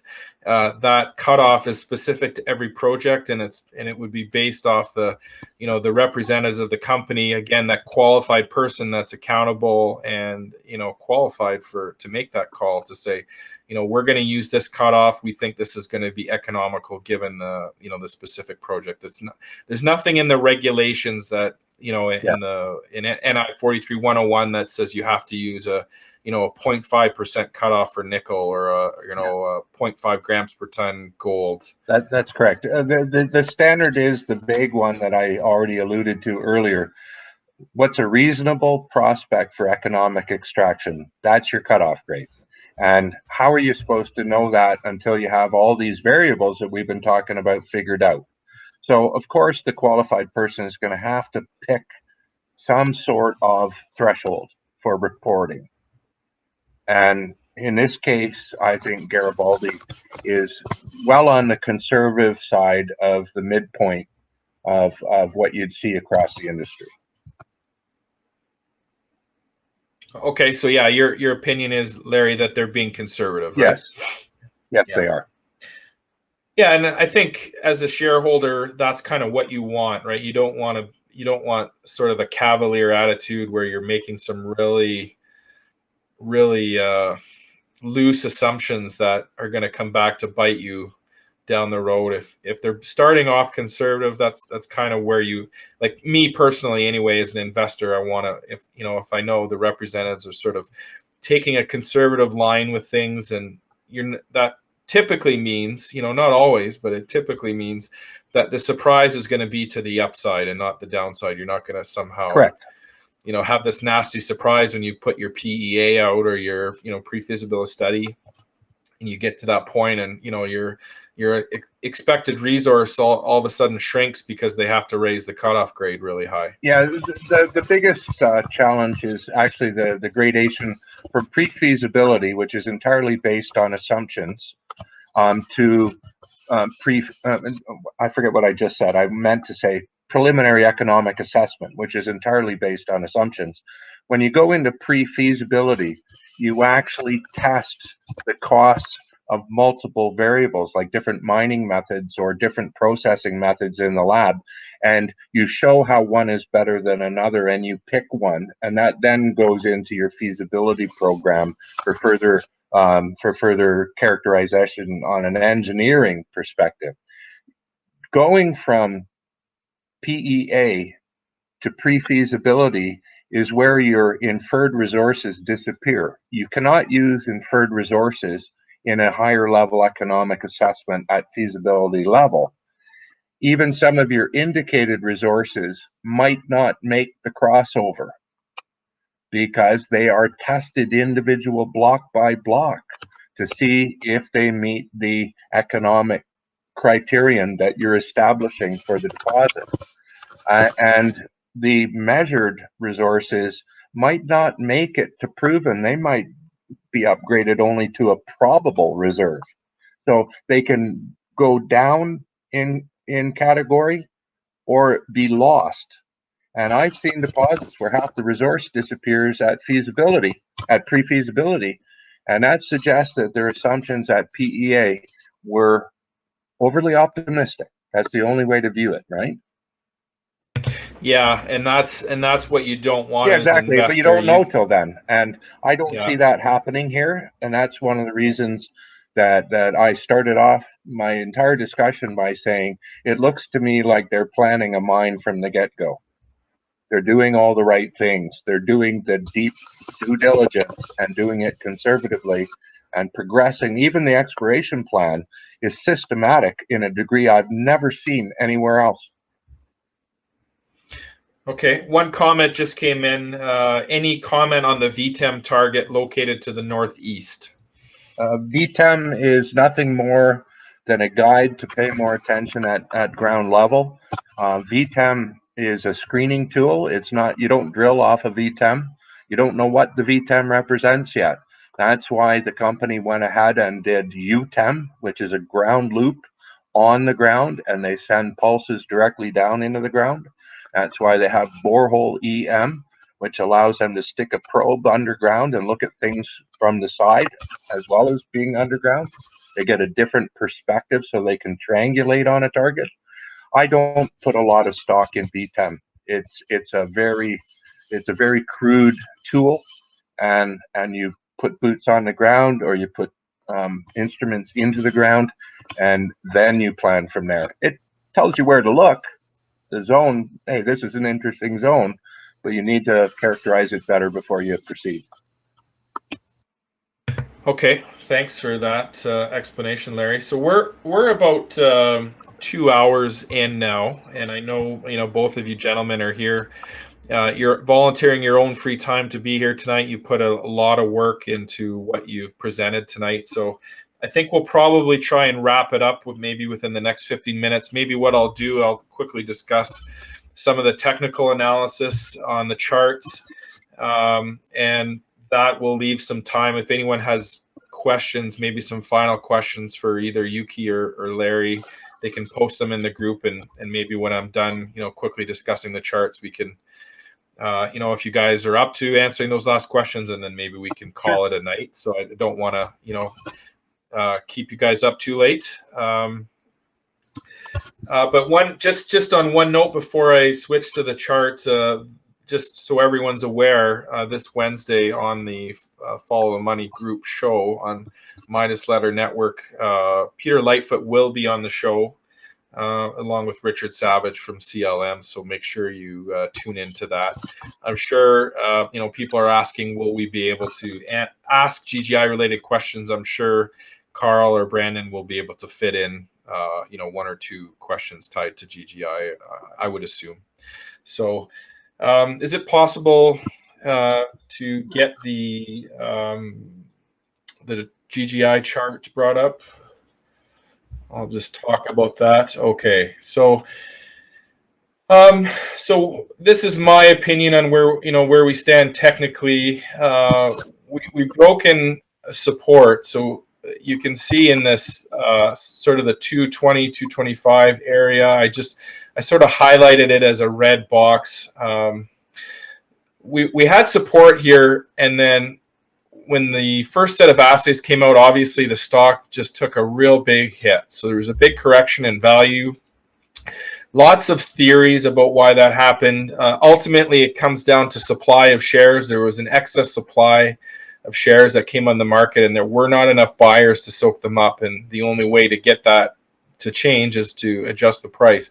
So now that we've blown through that, and we still have an open gap here, roughly between 220 and 230 or 226, something like that.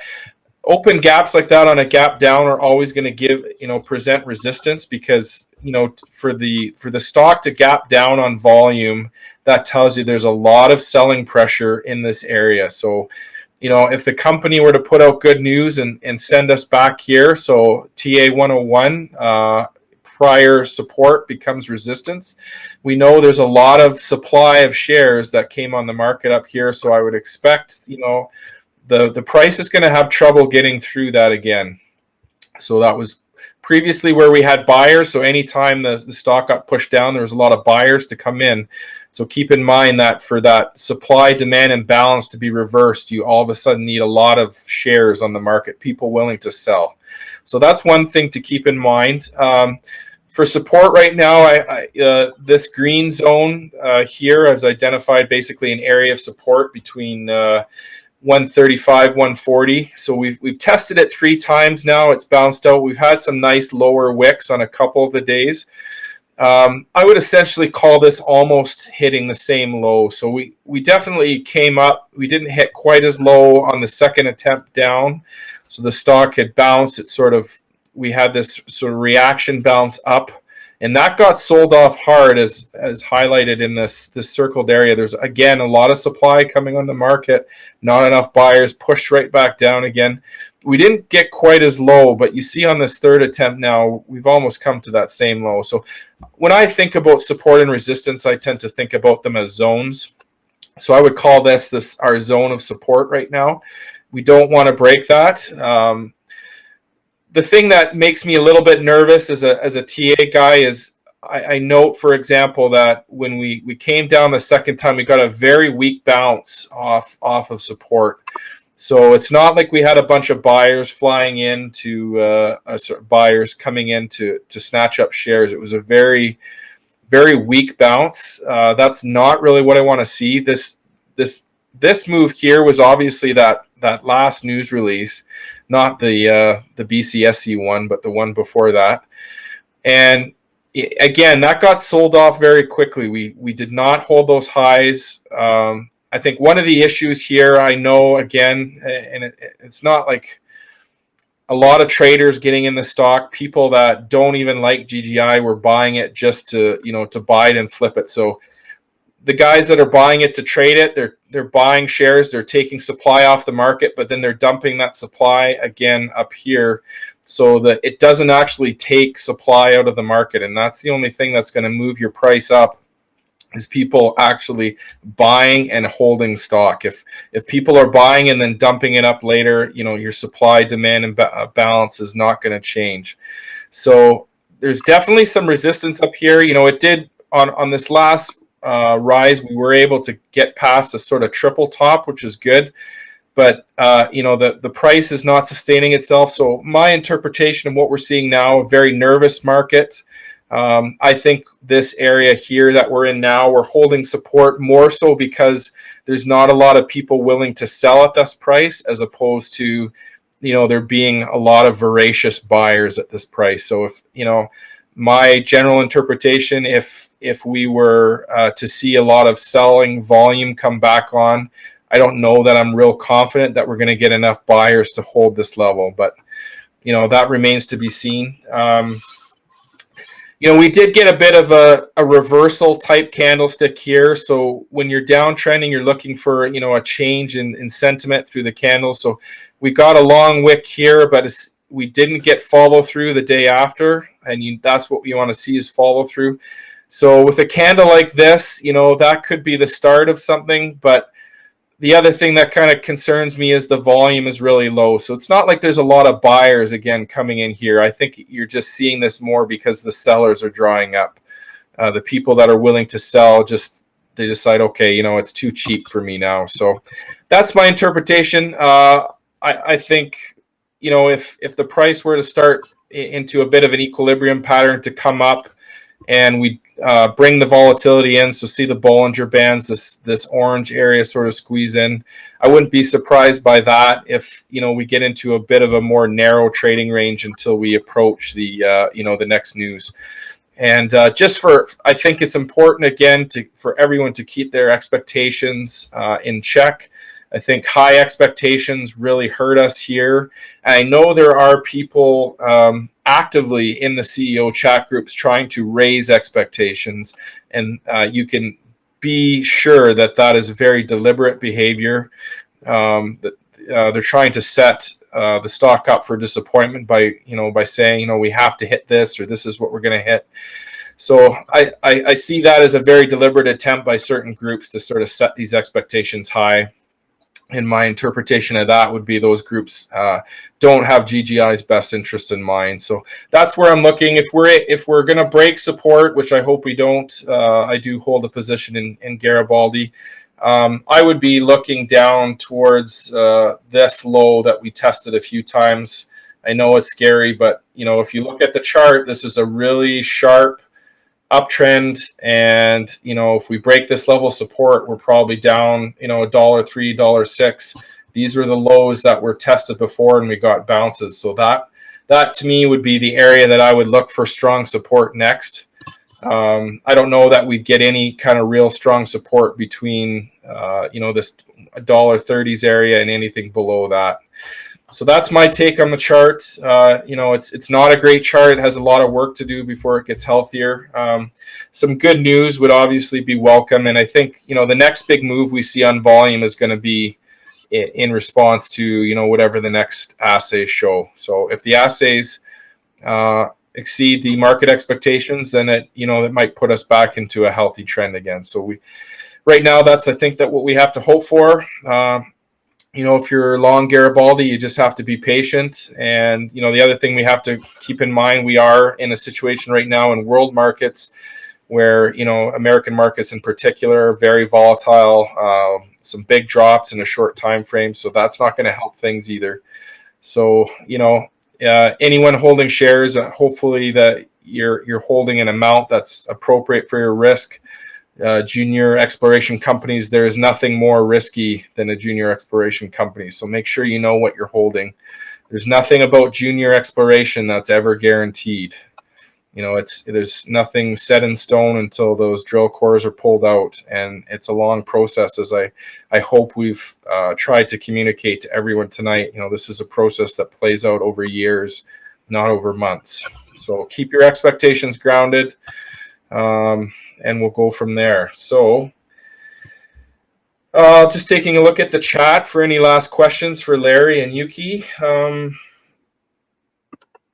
We have one question here. Any comment on taxitic gabbro located 1,300 meters to the northeast? Anyone want to take that one? It's too early to form any conclusions. It's encouraging. It's prospective. We don't know if it's connected to the taxites on the south side of the glacier or not. It could be a separate event. It could be part of the same event, and they're connected under the glacier. Until we get a better sense of that, all I can say is it looks good. Okay. Yuki, anything to add to that? No, I mean, the only thing else I can say is that, you know, it's a huge step out. So if they do end up finding something, it just goes to show you what the potential scale of this is. You know, there's a giant ice sheet still that's, you know, covering a lot of the mountain, a lot of area and space there. And, you know, this year in September, the ice sheet melted away and it exposed basically 100 meters of total combined semi and massive sulfides just right at the surface. So we'll have to see what the company starts drilling and seeing what they find in that new area. So we'll just have to wait and see. There is one question here. Any comments regarding HC1 and HC2? I know that comment has come up a lot. There's been a lot of people saying we heard a lot about HC1, HC2 in 2017, and now sort of crickets on that. Any comments on that, guys? I think they've simply moved forward with more detailed models. HC1 and HC2 were modeled as big, broad plates simply because they only had one underground viewpoint, hole 13. It was the first hole that was out of the east-west plane of the rest of the deposit, or the rest of the drilling. So they only had one view of these, of the conductive target. And it is most easily modeled in that form, a horizontal plate. But if you obtain further information from another perspective, another viewpoint, and you start to triangulate, you can look at the same conductor from a different angle, you get a better idea of its actual size, and it becomes better resolved, and you move forward with further work. The more holes they put in the area, we don't know where they drilled after hole 22. Suddenly hole 41, they're up in the glacial area. I'm assuming they must have put a few holes into the south, in the vicinity of the HC1, HC2 conductors. They would have got better information out of each of those holes.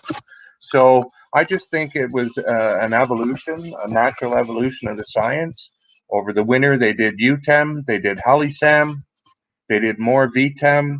They redid some of the holes with LaMontagne borehole geophysics, which has more sensitivity than the device they were using last fall when they developed the HC1, HC2 targets. I just think that they've evolved past those. The fact that they haven't mentioned them yet, I think is just a function of the fact that we don't have any drilling from that zone yet. Results to discuss. I think it'll come up then. Why would they talk about it before they've drilled it? That's my view anyway. Yeah. Yuki, anything to add? Well, I guess, you know, who's mentioning, we'll have to wait and see. I don't really want to speculate because I don't know what they've hit or not hit there, but hopefully we'll find out. So, you know, at the beginning of the season, they said they were going to start off with drilling off the discovery zone and expanding it. And after that, they'd kind of step out further. And from the first 8 holes that we got, that's pretty much exactly what they did. So I'm expecting that the next news release will get some more holes on assays. And my guess is that you might see a few holes from that area and probably continue to extend the discovery zone. Yeah, lots of data still to come out. So I think that that question that might be answered within the next few weeks as we get more information. So okay, so I'm not seeing any more questions pop up in the chat group, gentlemen. So I think I'll probably a good time to end it here, unless either of you had any other points that you didn't get a chance to bring up that you wanted to. But obviously, a big thank you, I think, on behalf of everyone watching and listening, that all the time that you've taken to to sort of put together this presentation and discussion. I know from, I used to train a lot. I know when you're putting together this sort of discussion that there's a lot of time involved that people don't see. For every hour of talking you do, there's often 3 hours of prep. So wanted to thank you both very much for taking the time to have this discussion with everyone. I think it's a very constructive discussion. Lots of comments from people saying they've learned a lot. So, and I think that was ultimately the goal here, was just to share, with people some learning, that everyone walks away from this, learning something that they didn't know before they sat down today. So thanks again to both of you, and again for your continued efforts in Discord and CEO. I know you guys have made a real effort to try and help people with due diligence and sort of counter some of the negative attacks and articles that sort of really seem to come GGI's way disproportionately. So I think GGI was the market darling a bit last year with its move, and when you get the limelight, it always brings out the haters. And I think it's important for everyone to realize that there's always going to be people that don't agree. There's always going to be the naysayers. That's what makes a market. That's why there's buyers and sellers. And but again, thanks guys for the work you do every day, trying to educate and make sure that the discussion on Garibaldi sticks to the facts. Thank you. Thank you. And apologies again to everyone for the technical difficulties at the beginning, but at least we resolved it, and hopefully I did a decent job of replacing Carl. So You did. I think with that, we'll call that a night. So have a good one, everyone. Take care. All right. Thank you Good night, very much for everyone. having us on. Bye.